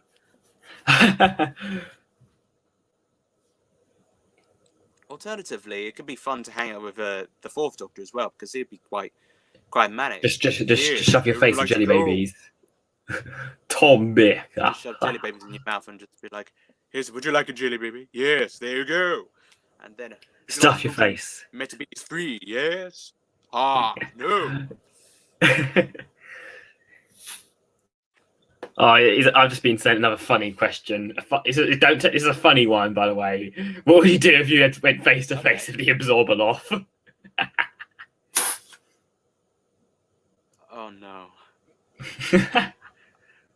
Be careful, because Will might kill you. I can't. Well, I will say, Will, he's my best mate, so I'm going to be very careful here. Is he actually? Oh man, I didn't think you would be best mates. Bloody hell, that's quite good. Yeah, it's funny how how fate can cross paths and stuff like that. But yeah, I've been good friends with him for the best part of 6 years nearly. Bloody hell. But on topic, if I was face to face with Zorbaloff, I would probably run away. It's the reason I had nightmares from it. If you're talking about Dom would run away. The Purple may try to put up a bit of a fight. Might actually destroy him by accident. But Dom would definitely be like, nah, screw this, goodbye. It'll be like the running scene all over again. Oh god, that running. Like, I don't know why, I just start laughing while watching the Absorbaloff run. When he's just like, ah! And the way he runs, like, oh no, my cane! You stupid man! Oh mate, me and Thomas have like a running joke about Absorbaloff quotes. I shouldn't be saying this because I do want Will to come on this podcast one day. I was like, I'm sure he'll be more than up for it. I don't know how to contact him. But like, hopefully we'll get him at some point. Yeah, Channel Pup is his YouTube channel. I can put in a good word. Watch the channel. He's done very good content. And a big Spider-Man fan like myself. Very big Spider-Man fan. Yes. We frequently debate about the best Spider-Man suit. And that's a good question. Like, what's your best most enjoyable iteration? Spider-Man. It is my favorite superhero. So I'm gonna say Tom Holland has probably done the best with the character, with the material. But Tobey Maguire, I adore. Those movies are meme goodness. They're meme goodness. They're meme goodness and they're quality films. Spectacular Spider-Man, fantastic series. That's my favorite. That's probably my favorite Spider-Man iteration. Yeah, such a good series. Probably legitimately the best one. But I also have a very soft spot for the 2003 computer animated series, the MTV Spider-Man. That one has a very soft spot in my mind, so I really like that one. Oh, we've got quite a weird comment here. The Absorbaloff is kind of cute in a weird way. That's my girlfriend. Victor Kennedy or the Absorbaloff? Victor Kennedy. Kind of cute in a weird way. Well, you can... Yep. Giant mohawk. As long as you don't think I look like him, that's fine. Oh god. Oh, the meme. This podcast has just been a meme. It'd be a total meme. Better meme. There's nothing wrong with a good meme. Yes. Oh, trust me. The amount of meme that's happened on the podcast, you could probably make a massive Blu-ray box set of meme. Bloody crazy. I mean, we're always here to have fun. have a lot of fun. There you go. And hopefully we've had that, despite the audio delays. Fun is good. Oh yeah, we got that. We've got there in the end by the looks of it. Yeah, Glad we did, because it's been a nightmare. And hope didn't put up too much of the audience. Oh, I've got another one. Do you guys? I don't like this question. I mean, I don't like Maisie Williams. I just personally, I don't find her too good as a person, because well, this is a story. Apparently, my ex-girlfriend, she went to the Maisie Williams went to her school because they're in Somerset, same part of the country. Apparently, Maisie Williams refused to go to the prom because she felt like she was too big for that now. Yeah, that's take it with a pinch of salt. But if that's true, then But yeah. No, I won't say the school. I was about to say the school. Don't say the school. Don't say the school. Don't say certain stuff. Otherwise, yeah, sensitive information. I could have got. I'm already in enough trouble with Luke, mate. If you spilt something, could have broken you there. Sorry, son. Oh, this is a good one. What DW12 original alien would you like to face off with? Oh, that's a good question. The Archalians were good, but the Spark was really good. Oh God, yes. I remember watching. I was like, "So this is good." Finally, my chances against that, but we do have. I mean, I'm kind of glad that I managed to contribute my own little original threat to the universe in the Time Flies. Oh yes. But in terms of other ones to face,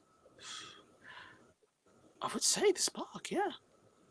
It's one of the most menacing. But I know Luke claims you'd be happy with that. I do have a soft spot for the DW iterations of classic monsters as well, like the Rani in Fractured Timeline. Yes, mate. Put me against that. I want to face that.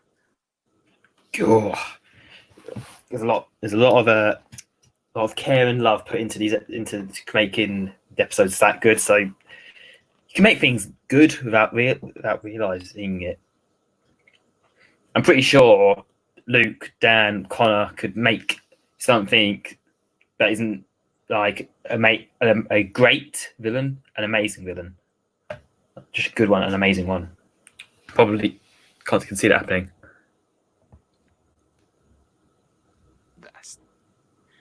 Yeah. I mean, everything. The thing is, the writing process is that it always ends up. You never know what the audience is gonna like until you put it there. Yeah. And fortunately, everything seems to have gone down very well for like Luke's side of the series and for Dan's side of the series. Because they've all put in a ton of effort into making what they want on and representing it on screen the best they can to their ability. Honestly, it's just slightly risky always when you try to make your own original villains because you're not sure what the hell the audience is gonna like, as I just said. But yeah, I find it's better to take risks and hope they pay off. Even if they don't, at least you tried. Well, yeah, I'm taking a bit of a risk here with I've been doing my audio planning out, and I've come up with completely like an overarching stuff, completely original. I'm trying to be as original as I can with this because I had a hard time. I don't like writing Dalek stories, for example. I think they're bloody hard to not come up with something similar to what has already been happening. You have to be careful how you write a returning creature. One of the most difficult bits is trying to make sure you're original. Yeah. Because can be too easy to just pluck something from one villain, Frankenstein, a monster out of thin air. And that's definitely the sort of thing that you just got to be careful of.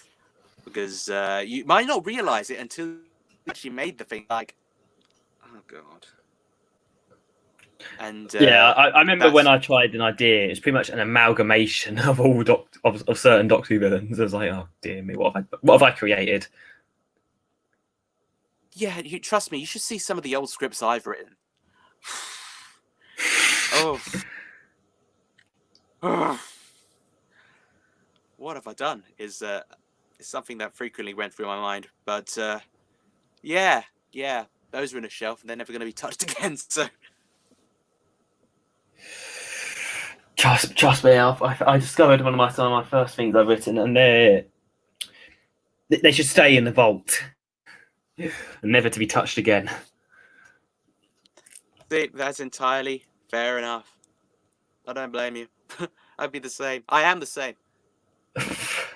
I've written some weird stuff.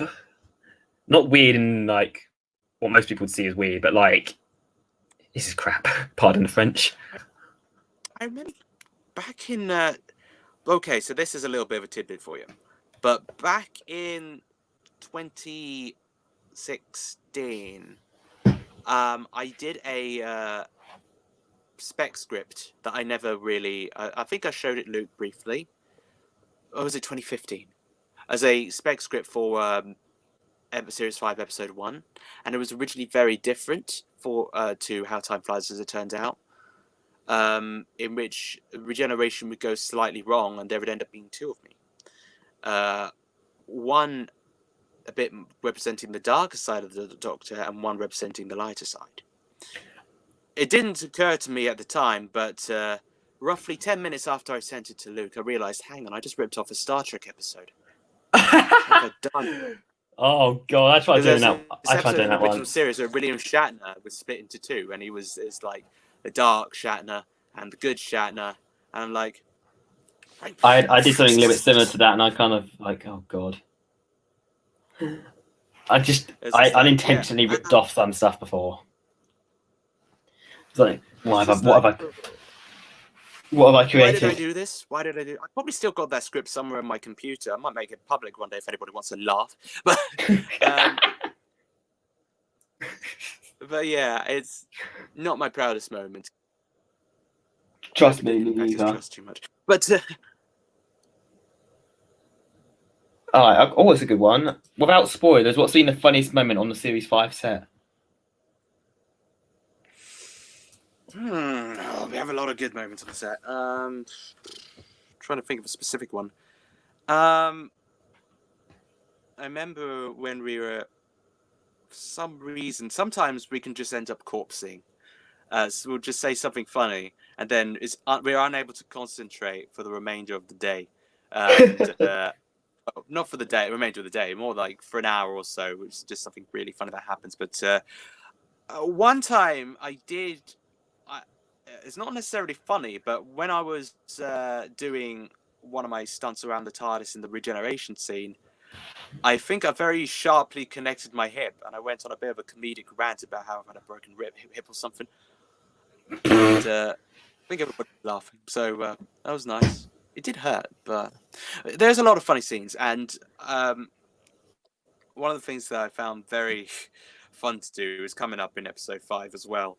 It's with one of the characters, we get a bit, well, I shouldn't say anything, but it's a bit like combative, and it's a lot of fun.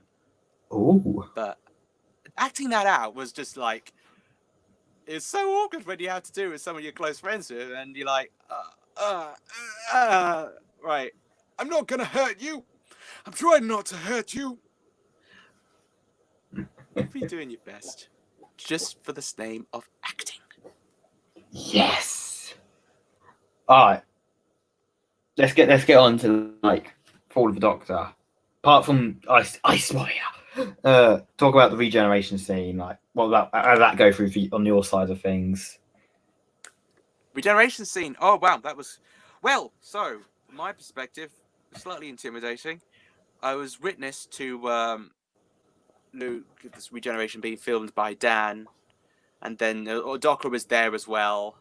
We were all just looking. I was bricking it in the background, and Docker was taking little notes, as Luke said last week. And eventually it just got to the point where Luke and Meg just, guys, can you just step outside? Because Meg was getting quite emotional. And we were just like, okay. So it's just me and Docker outside of the TARDIS, awkwardly standing outside, and just really being like, okay, Okay, my turn's coming soon. Okay. And eventually, when that side of the regeneration was done, then it was my time. So, Your turn. it was a lot of fun to do, but just trying to get yourself in the zone. So what I just had to do was focus my energy and make it go just hyper, just be hyper. Yeah, it was a very crazy disguise scene. my nervousness at the time, and just go for it. And again, I think it went okay. We did it in 2 parts. One part was the main bulk of the regeneration. The second part was for the crashing of the TARDIS. You can probably tell because in Fall of the Doctor, the TARDIS just shoots up an inch or so. Well, I say an inch, about a foot. Well, yeah, because it's like the rebuilt one and the old one. It's hard to notice. I only noticed when after going back to it when I think Luke talked about it once on one of his behind the scenes videos. Yeah, which it was cool, but the whole scene was very. I'm glad it turned out as well as it did because I was very nervous during the entire film. Everyone was like, I laid my fears, but like you're taking over as the Doctor. This is my first scene. Gotta make an impression, you know. Yeah, yeah. You're taking over arguably the most successful fan film Doctor in the whole community, and you're gonna be a bit nervous. Yeah, gotta hit the running, and kind of So, fortunately, hopefully, I didn't drive anybody away. Well, not too many, anyway. I loved it. I thought that was like brilliant, crazy, great. Thank you. Thank you. Certainly radical. Yes, I knew that was going to be your catchphrase ages ago. Yeah, you said radical one. You leaped radical. I'm not sure if you said radical in one of your videos, and like that's going to be his catchphrase. I coined it, and I was like, I was right. Yes. Oh. Yeah. Because I said rad a lot on set, so we decided to just make it my catchphrase. And yeah, it just kind of stuck. So good stuff. It's a good catchphrase. Yeah. I mean, I think it works so because it's so dated and it's so alien for the Doctor to use. It's just like it's 2020. Well, it's not 2020 in Series 5, but you get the idea. But yeah, it's into present year for the Doctor to use it, and it's so an outdated phrase, really. But him being out of the time, kind of person do that. Yeah. That's why I've always wanted to be an 80s child, so I can live out my dream. Somehow. Yeah, I can see. There's arguments for it. Oh man, it's crazy how to think that you're technically the Doctor, and it must be an amazing feeling. Technically, yeah. The novelty never wears off. Just walking around the TARDIS set, and you're like pressing all the buttons. You're probably like, because I know Luke does this. He goes around like playing in it.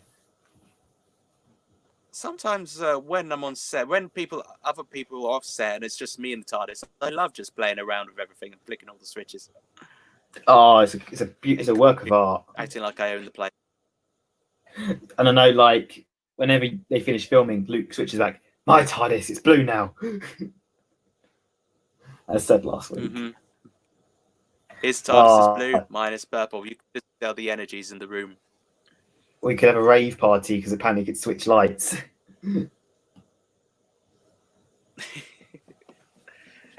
For sure. It's crazy. But really do want... I will say, actually, because we fiddle with the settings sometimes. There is a multi-flashing light function on the TARDIS.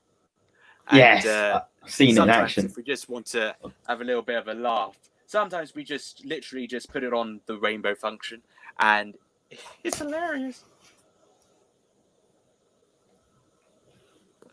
It's actually hilarious. Oh, there's one. What's your favourite control on the console or button? Favourite control on the console? Oh, it's got to be the main lever. I just do that thing.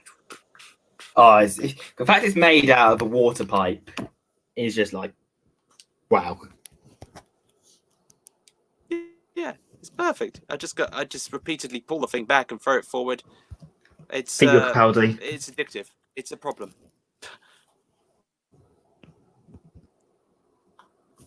Hold on, I want to sent that. Oh, it's a bit of and as your favourite colour's purple, obviously. What's your least favourite colour?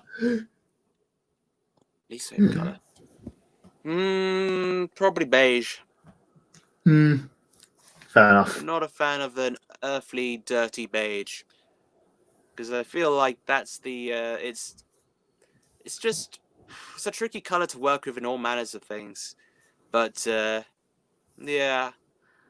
I'd also say green would be my least preferred colour to work with because it makes green screens very, very difficult. Oh god, if you wear green, you're going to get green screen edit.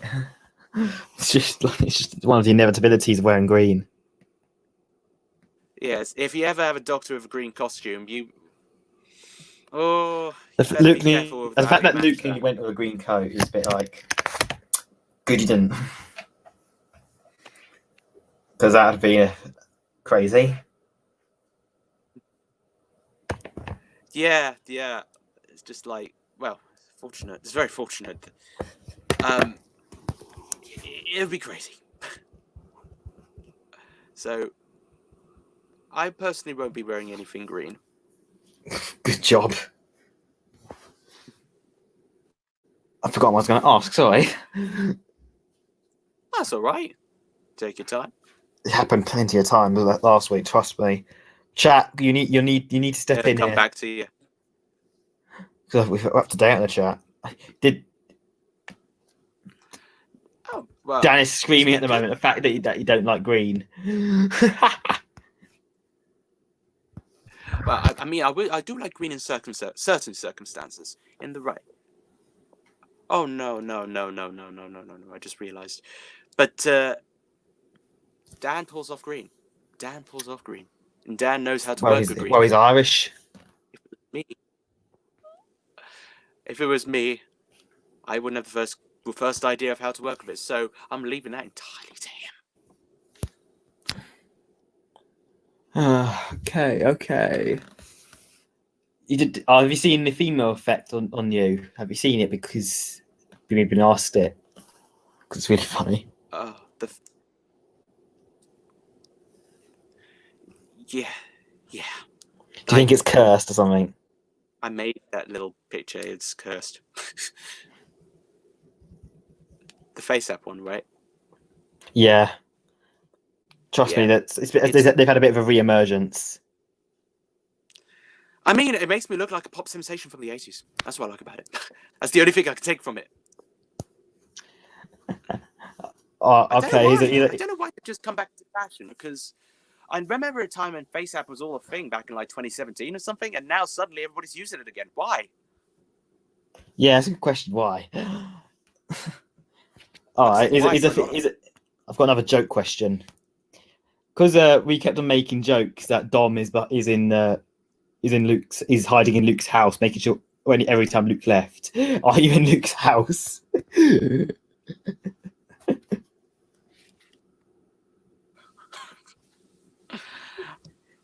Oh my goodness. No, I am not. I'm not breaking. Yes, that make it clear, people watching. I'm a good boy. Yeah. It was my. Yeah, it is your fault, Jean, for the re-emergence of these pictures.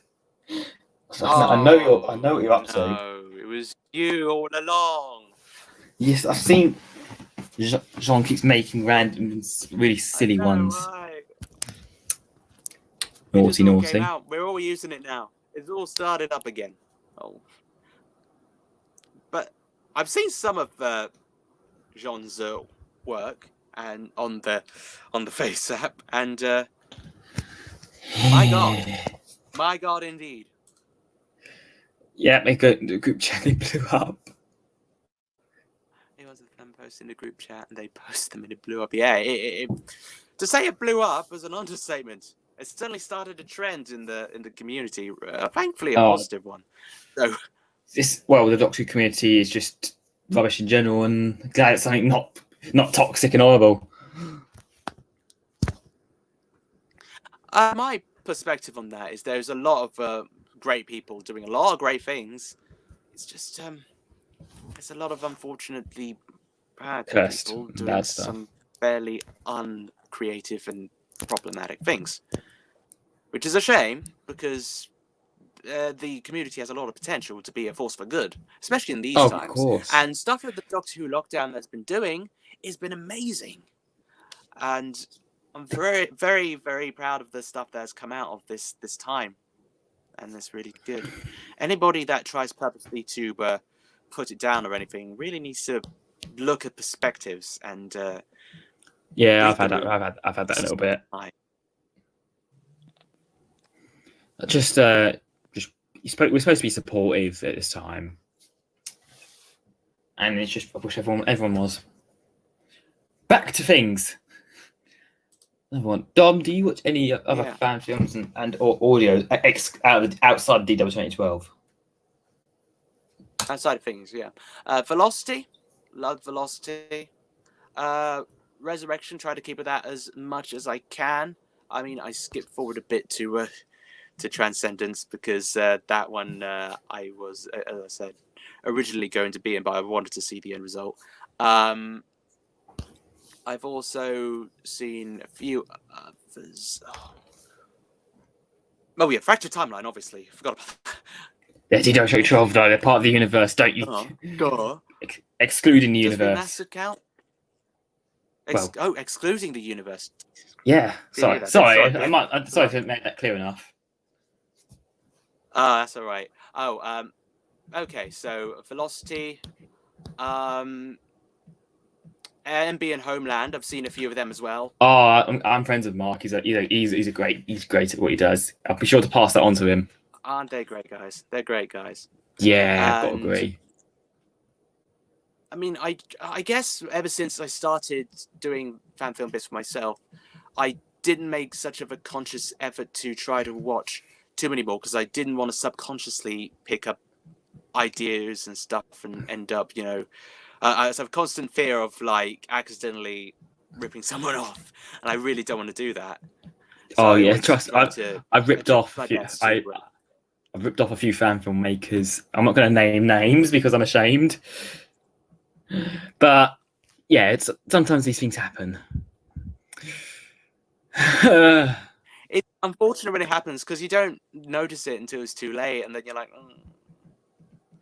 But yeah, as you say, these things happen, and it's just about how you come back from it. But yeah, I mean, I try to if anybody wants me to look at anything, I'll happily look at them and try to give good feedback as I can. But I guess in terms of going directly out there, like typing in Doctor Who fan film in YouTube is probably you find all the good stuff. Yeah, if I search it up, you have to look for like specific stuff. Yeah, specific stuff and everything, and I guess it's complicated because I just don't want to accidentally. Yeah, it's always a fear of mine. But also, and Mars Taylor's audio adventures as well. Need to shout that out. Yeah, great stuff. Series restarting tomorrow. What's that? He's one of the best in his function of the sound design because he's what I aspire to be. Oh, me too. Yeah. Like, along with Connor and all sorts of people. I'm just going to turn my light on. They're all great. I respect anybody who tries because it's not easy.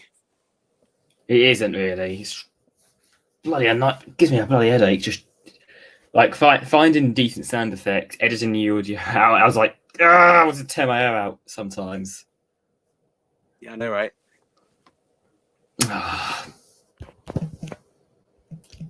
I'm glad you enjoyed mine, which is great to see.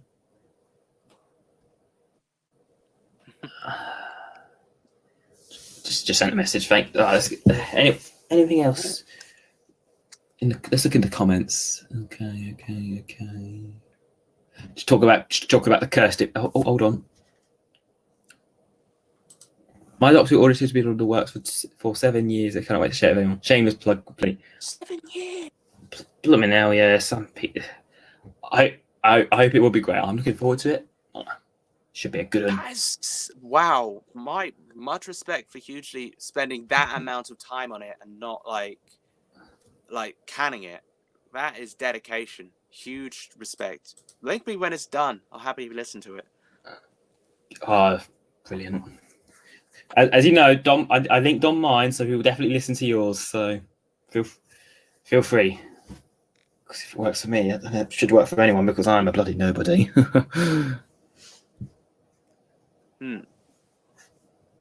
I hope my feedback was helpful. Wait, what? No, don't say that. Yeah, I just filtered in what you said about being a nobody. Don't say that. Well, I was, but people know me now because of don't want to sound like a sellout.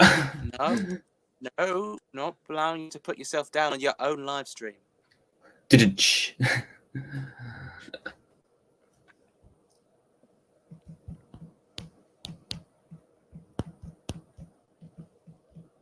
Okay.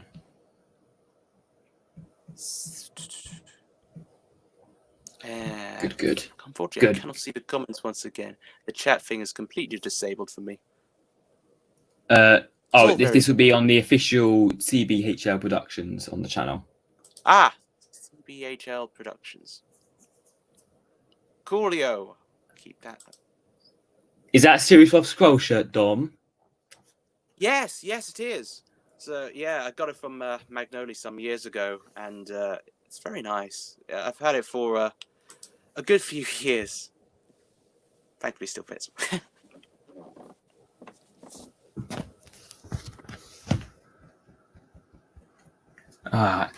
So like, do you wear cosplays in like normal life?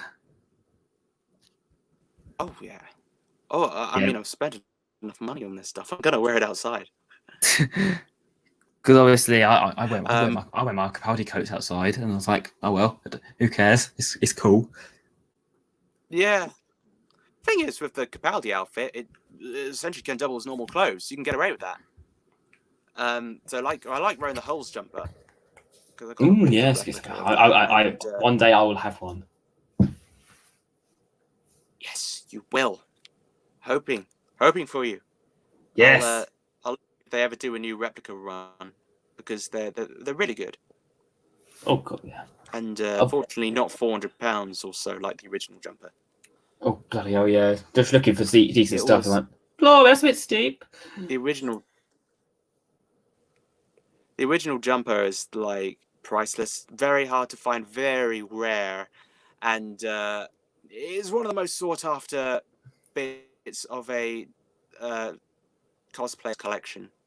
But it's very fortuitous that people have been replicating them. Like I know A and V artwork. Oh yeah, a good friend of mine as well.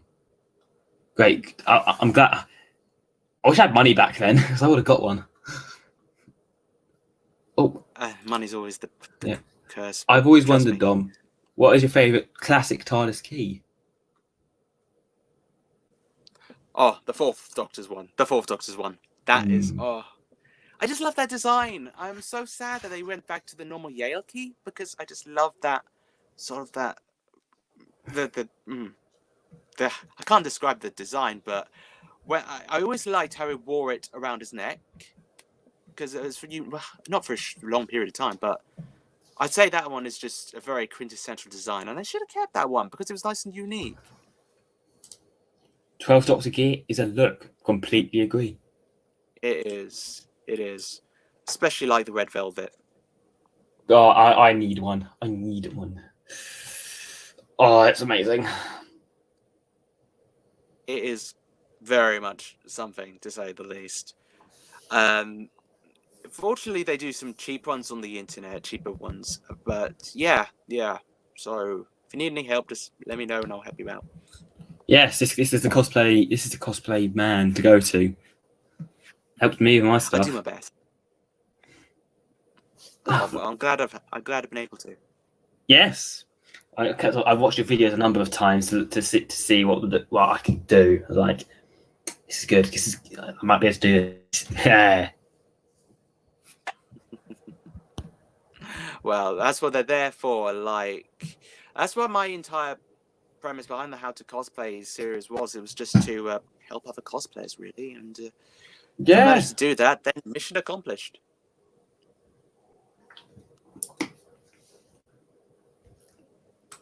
I would get the Every Short Road Velvet if there wasn't a load of figures going out next month. Oh, blimey. Oh, yeah, the B&M figures. Oh. I've heard the B&M figures are like cash drainers.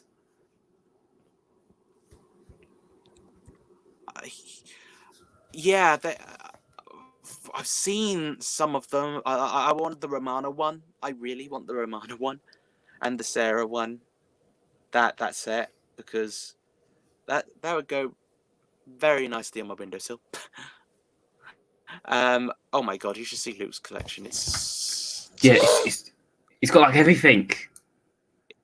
Ginormous. It is the biggest collection I've personally ever seen of Doctor Who figurines ever.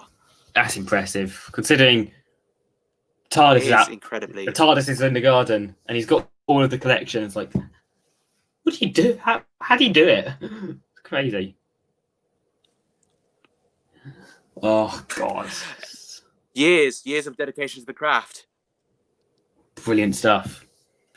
Personally, I haven't got many figures because one, there's not the B&M near me is like terrible when it comes to Doctor Who stuff. They hardly have anything in stock.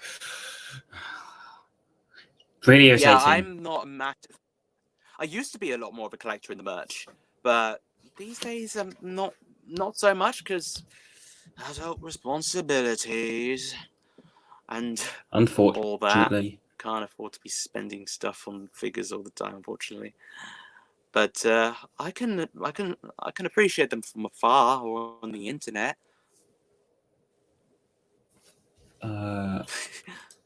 What sucks is that BM in America. Oh man, that sucks. That shipping fee. BM America is about to deal with the original price of additional $20 shipping. Ouch. Pain. Brutal. That is pain. That is brutal pain. I am so sorry. I feel bad for that. Oh, you're gonna like this comment. I want to get into cosplay.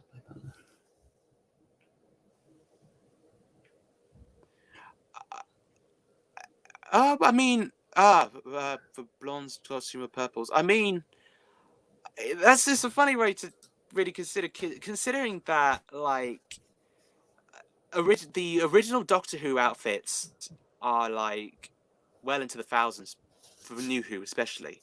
Capaldi's coats, $2,000. Bloody hell, yeah. How much they're worth. In the contrary, like mine and George's costumes for our doctors would be like Poundland in comparison. Because I bought my Purple Doctor place on this site called Mark Darcy. It cost me $59.99. I specifically remember, and it was a nice find, very nice find. But everything else, I guess, is out of fashion now. Is it comfortable? Yeah, I find it very comfortable. Nice. So, very much a fan of how they actually how they fit. I was very fortunate because I got the racecoat from River Island.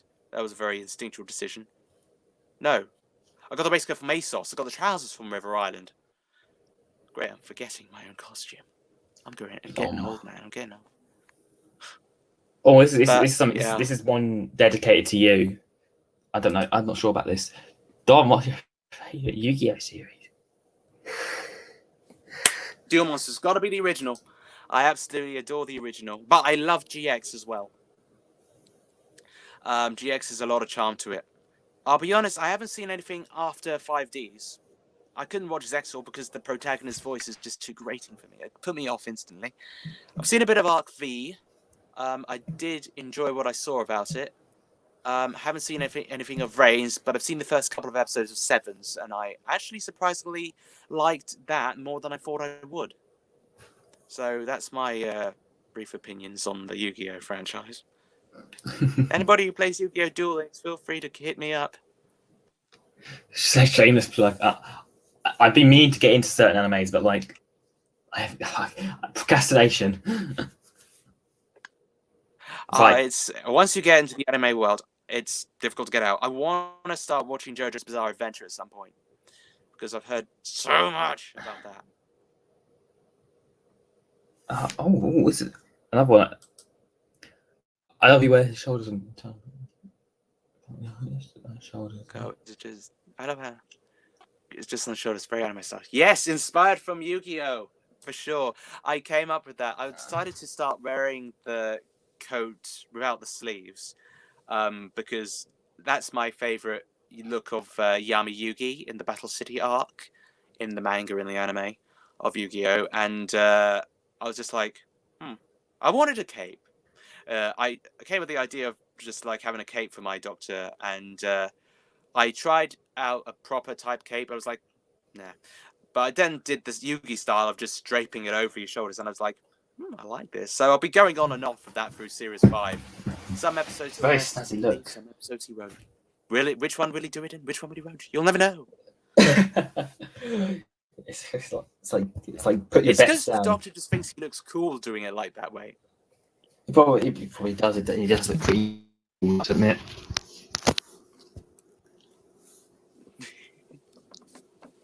And I think that's good. It makes a nice silhouette as well. Because when you put it does like actually. This, it shows off all the starry lining, and you're like, oh. It's a starry lining. Oh, I haven't noticed these things. I'll show you. Yeah. I'll just grab the jacket if I can reach it and not ruin anything. Right. There we go. Be patient. Here it comes. So you can see in there stars. Oh, that's really pretty actually. You can see all the stars in there. All the way through. So that's awesome. Nice. It's really nice. I love that little silver aesthetic. It's like that could become an iconic like the Capaldi Red. Just like the Adidas 2012 equivalent of it. Yeah. It's sort of iconic. I mean, the way you show it off and stuff like that, it's just like, it just kind of appears sometimes, but it's always nice. If hopefully it goes a bit like that coat becomes a bit like the Little Red Doctor's coat. That coat is the coats that are priceless. I don't plan on getting a new one. The red coat never gets damaged. Is that priceless? Red coat's invincible. Yeah, that probably is. Well, how much stuff did it go through? It's made of a. How would I say this? How to put this? It's made of a very rare material, which is immune to shrapnel. Yes. Anyway. It's such a pretty coat as well. The actual reason is Luke would kill me if I actually damaged it. Oh yeah. Was Luke's costume comfortable to wear?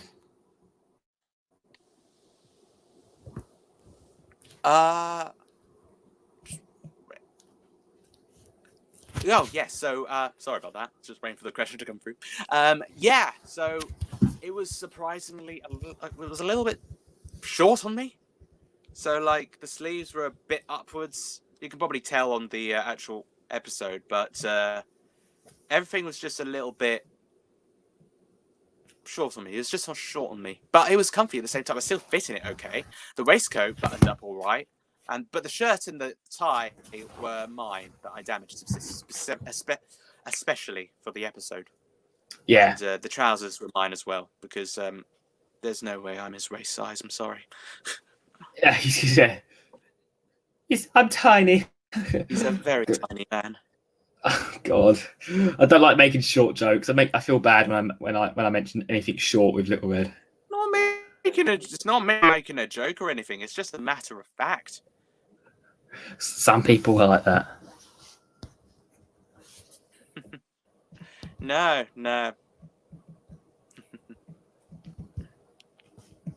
Alright, okay. Oh, and another one saying for anime Yu-Gi-Oh! JoJo's an interesting one. I recommend it. Cool. I'll definitely want to check that out because I'm a bit of a weeb. Also in canon, my doctor watches anime. Just saying. Yeah. Just what other stuff does like the Purple Doctor enjoy? Well, he definitely watches Yu-Gi-Oh! But he also watches, well, at this point in time, he's too busy working on the Tardis to watch anything else. So he just has that playing on the scanner while he's trying to fix the thing. Just listening to that kind of like, this is good. Yes, essentially, yeah. So he'll just be casually working on the TARDIS. Well, say casually, a bit more frustrated working on the TARDIS. Well, currently just listening to, say, the Orichalcos arc of Yu-Gi-Oh! It's been like, no, that evil mastermind Darts. He must be stopped at all costs.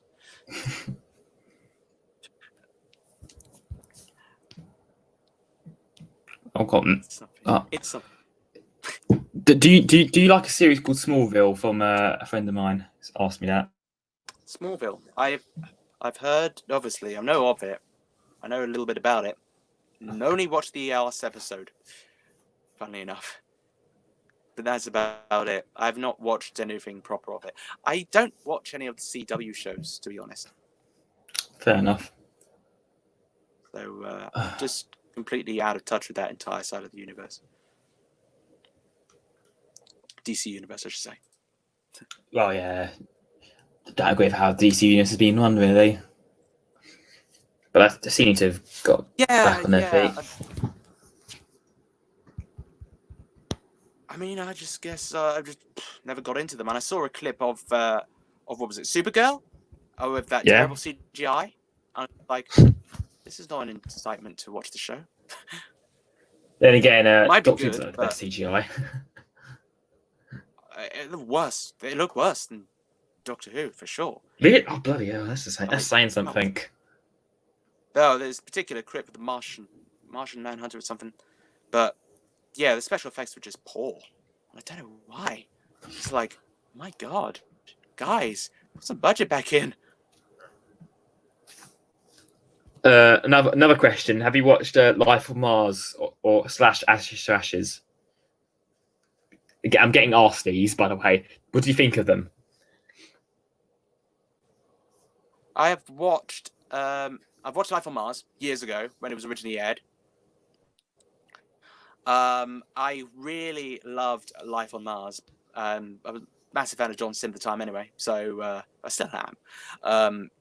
From what I remember, I haven't rewatched it since and it originally aired.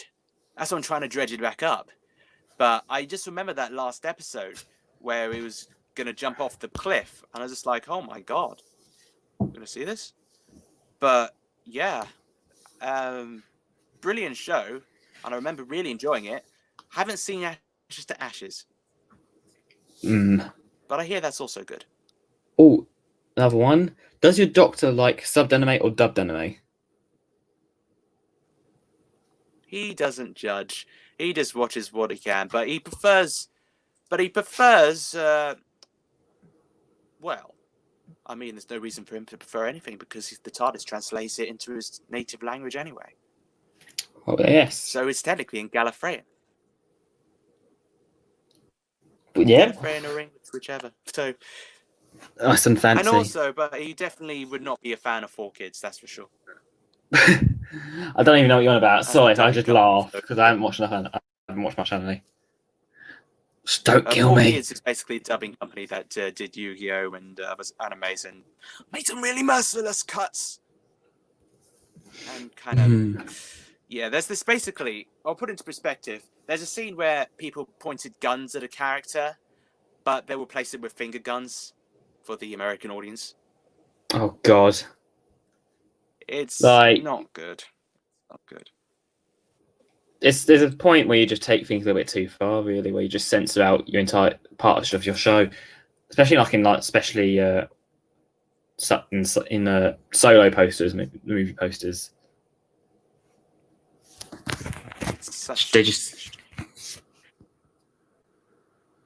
It kills it.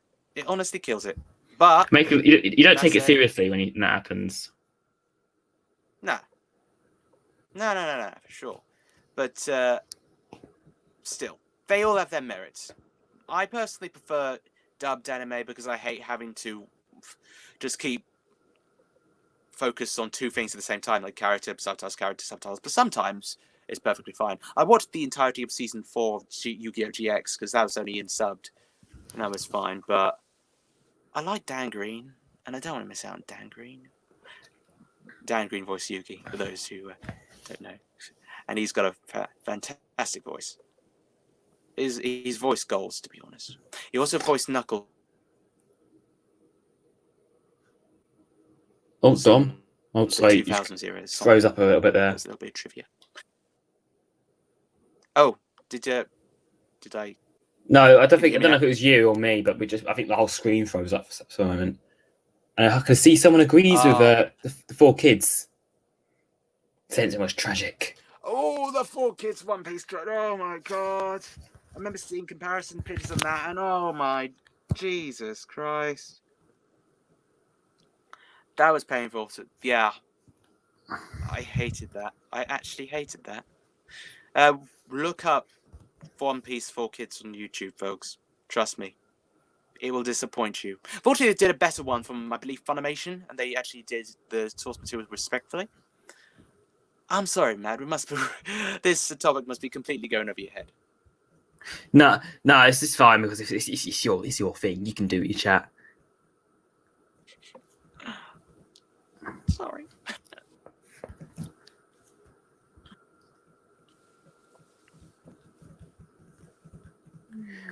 All right. The dub ends with them dying, basically. Oh, I might have missed out on something. Sorry. Yes, it did. It did. It just because they never picked it up again. Oh. No. It's all about One Piece again. Sorry, don't worry. So, yeah, it was horrendous. Sad times had by all. So.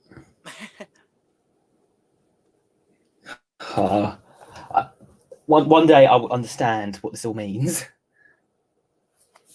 This is nice. At some point, you have to really jump into the whole anime game and never come out. No, you'll never come out once it grabs. Disscusion novelization. That's a good idea. That's a really good idea. That's a very good idea. I would love to do something like that. Luke, I've sent it to you. If you're watching, please follow up on that. If it ever happens, you'll know about it. That's for sure. And you, Luke. Sorry. I really want to have a good read at that. Add a lot more detail to missing aspects on the episodes. I think it would make. I would kill to do a How Time Flies novelization because I would love to expand on that. There's a lot of things about it. This is your message. Do it. Oh my goodness. Well, maybe one day. Maybe when we've got more of the. The series out, and maybe looking back on it. Maybe then we could do something with it. Well, yeah. I kind of want to. I'm kind of tempted because I'm getting better at photoshopping now. Make a like the Target novel covers. I'm kind of tempted to do one of DW 2012.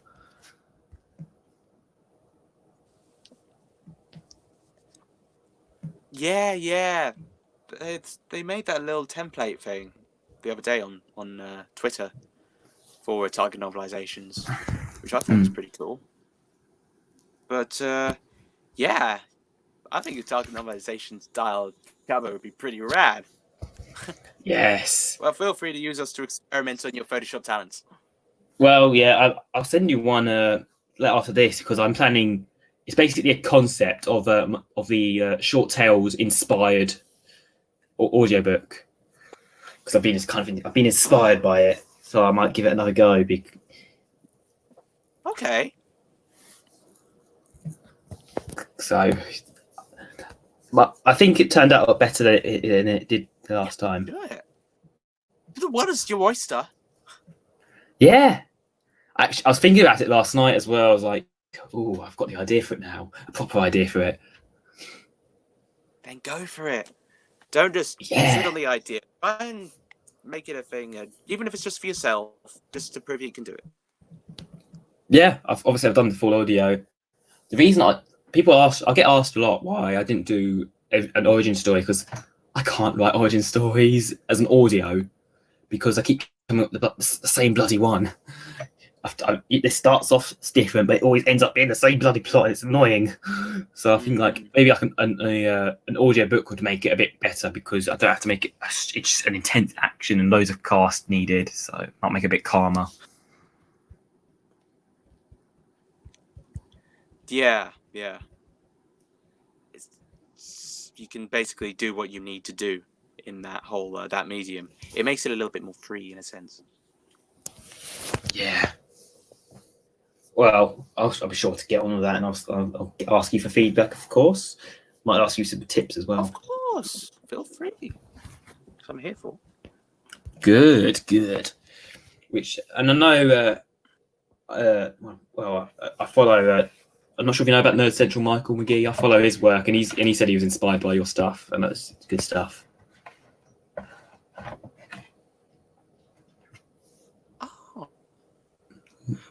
Oh yeah. He has been very nice. He's been very supportive these past few weeks. It's been very appreciated. Yeah, he's a funny guy. He's very funny as well. Because I remember a live stream. Was reviewing reviewing Ghost Monument Series 11 right after it aired. And he managed to get the live stream blocked for showing a couple seconds of the Twin Dilemma. Oh, what a funny live stream.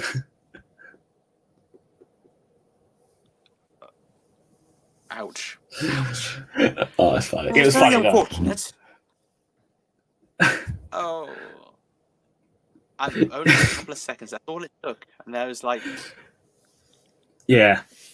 That's that might not be the Twin Dilemma, you never know. Oh, Dom messaged you back on Instagram next to the audio series sneak peek. Watch you, China. There you go. There's something for you. Oh, cool. Awesome. I'll check it out when I can. Probably later tonight, to be honest. Not doing anything. Ah, yes. Hold on. I just... All right. Is there anything you would like to cover at some point in Purple Doctor's era? Like any specific things you'd like to do, like style? Oh, that's a good question, because I mean, I've always said that I would like to stay as the Doctor for as long as humanly possible. Well, whether that exceeds the live action series, that would probably be the case. Maybe do audios as Purple, so we'll definitely see where that ends up. I would currently love to do a proper like big old Cyberman story, because I adore the Cybermen. They're my favorite villains, and there's a lot to really explore with them. So that's my goal, to be able to do like big old Cyberman. What kind of Cyberman would you do it on? Would you do it on like the Monda Cybermen, the 80s Cyberman, or recent Cyberman? What would you do it on? The Mondasian Cybermen are terrifying in their concept and origin, and their look as well. I'd love to tackle them, but I also think that there's a lot that could be explored with the how do you put this? our universe version of the Cybermen, since it hasn't really been covered. And they sprung up in the Matt Smith era with pretty much no warning. But I feel you could do something with them and hopefully make them a bit more scary. Because if you can give something to that regard... Immediately get his voice recorded stuff ready. My boy. If you want Cybermen voices, never forget. PM Luke Lane. He's great. He's great. Yeah. Oh, Luke. Great stuff. Yeah. I think I'll do Cybermen on the Mondas one because I find that they're the most scary to write, and I think they'd be creepy. Same with the 80s. I think I'd also do 80s Cybermen as well because I think the Troughton stories of Cybermen are some of the best ever, and I thought some was so good back in the classic era. Yeah, I have to agree. That was kind of their peak in those days. Agreed. The Tomb of the Cybermen. They really knew what to do. Invasion, Moonbase. Oh, that's so good. They're really, really creepy. I find them creepy and atmospheric. Tomb was one that I rewatched a lot in my younger days because I just loved that whole that you will be like us. That whole monotonous. It was fear. It was fear encapsulated. Because I feel like they've become too metal. Again, 2013 Simon are Iron Men. They need to have more of a human factor. Not too much of a fan of. Not a fan of the Nightmare in Silver Cybermen personally. Also, I felt they were a bit too Iron Man. Also, same with the. I know people disagree with me, but the recent Cybermen that Chibnall's done, 2 Iron Men still. They look better, but it's still too much of an Iron Man. Get rid of that glowing arc reactor, then I might like it more. And also, to say all about time is stupid, but the Cybermen time laws look a bit but stupid.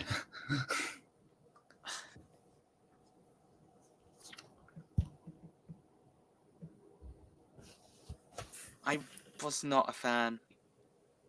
I was just like, wow, this is what how did this happen? Yeah. But whatever it is will be. Whatever will be.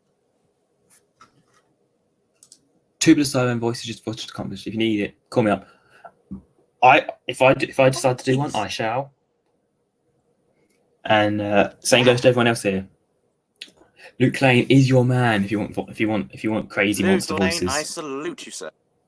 Same here. Great. I love what you do. It's a talent. And I think you get more credit. It's a talent, and you're able to master so many voices because it takes a lot to be able to get it right with the modulation. There's a lot of bits that go into it. I think I'm going to end this in the next couple minutes. End it at 10 o'clock. If that's okay with you, Don. Yeah. Sounds good. Yeah, good time to end it off. I don't want to go on like Luke did, but I went off for nearly 3.5 hours. Bloody hell. Goodness me. I'm saying good. I need to. Despite technical hiccups. Oh, the technical hiccups. It's smoothed out though, which is good to hear. Which is normal. Yeah. Because it normally just glitches for 20 minutes and it smooths out, which I'm really happy. But it's a weird thing, but it does the job. I can't pay for anything fancy, so I'm just managing because obviously they shut down Google Hangouts, sadly. Because Google Hangouts is what I used previously, and oh god, it was proper good. I'm always still pretty cool. I'm down for an interview. PM me in some way, form, and we can arrange it. Although we do have about a 4-week backlog, I'll get it arranged. Be about end of June, maybe start of July, because we have quite a bit of people coming on, and I hope. I'm kind of glad everyone's got excited and into this now, because I feel like call me a sellout, call me anything for having Luke on. But it's opened up a lot of doors. I'm not doing it for views. I'm doing it to bring the community together. Obviously, it's amazing to interview these people, but there's also people I want to have on this podcast. Obviously, I've had a. You're doing really well. Thank you, Dom. That means a lot, really. And you're doing great. Just keep at it, okay? Well, I will do. I've got the message. I'll reply to it in when I finish this off, if that's all right, and we'll sort that out. Yeah. Has anyone else got anything to ask or anything to say? Any final questions? Because we're wrapping up in 5 minutes. Because we are going on a bit of a while. I try to keep these to a reasonable length.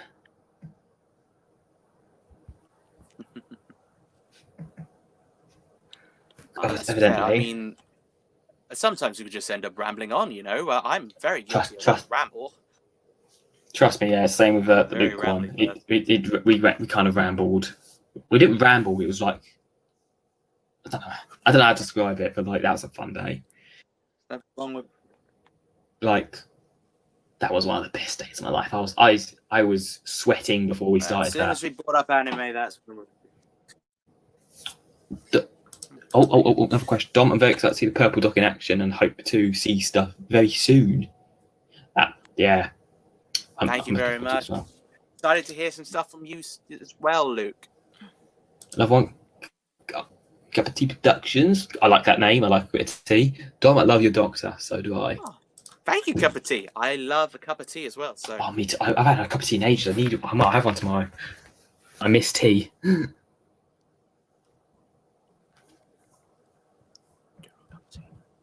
I'm in the mood for tea now. I might get some when we leave this. Oh, if I have tea now, I'll stay up all night.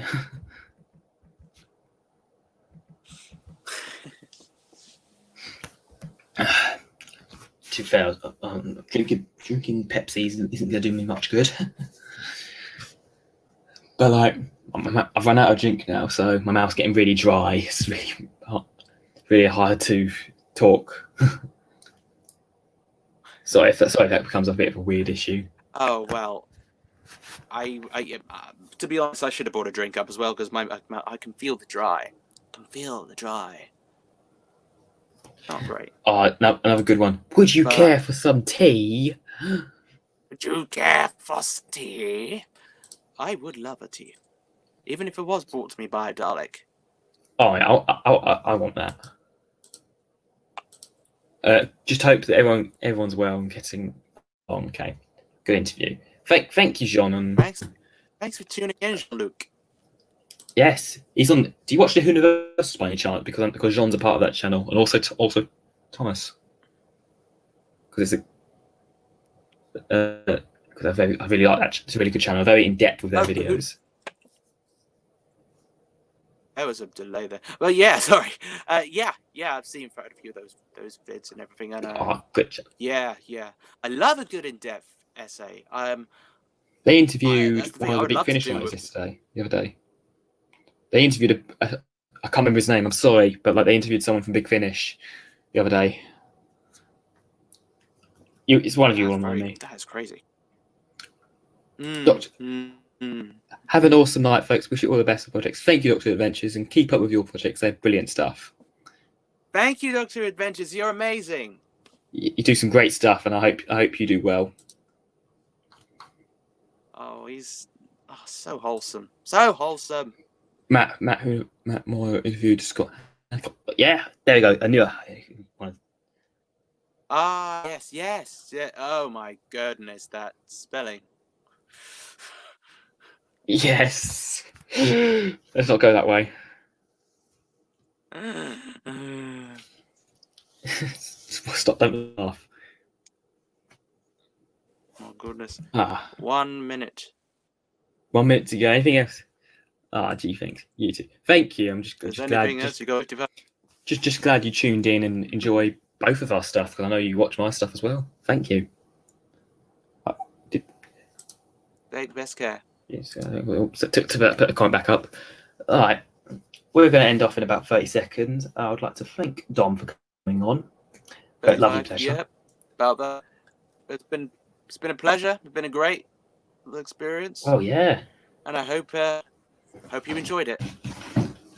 Yes, I very much enjoyed it, and that's just as much as I enjoy. It's probably my internet messing up, but got there in the end. Trust me, it always smooths itself out at the end. But glad it did, so we can actually have a good interview and have a good chat. Sorry if it's been a bit of a messy one at the start, of course, but we got there. But I'm glad some of us got the questions done. Yeah. Bye. Keep up the great podcast. Thank you, Cup of Tea Productions. Bye, my dears. Thank you, Jean. Bye. Thank you, Doctor Adventures. Bye bye. We're gonna head off now before we stay here forever. Bye.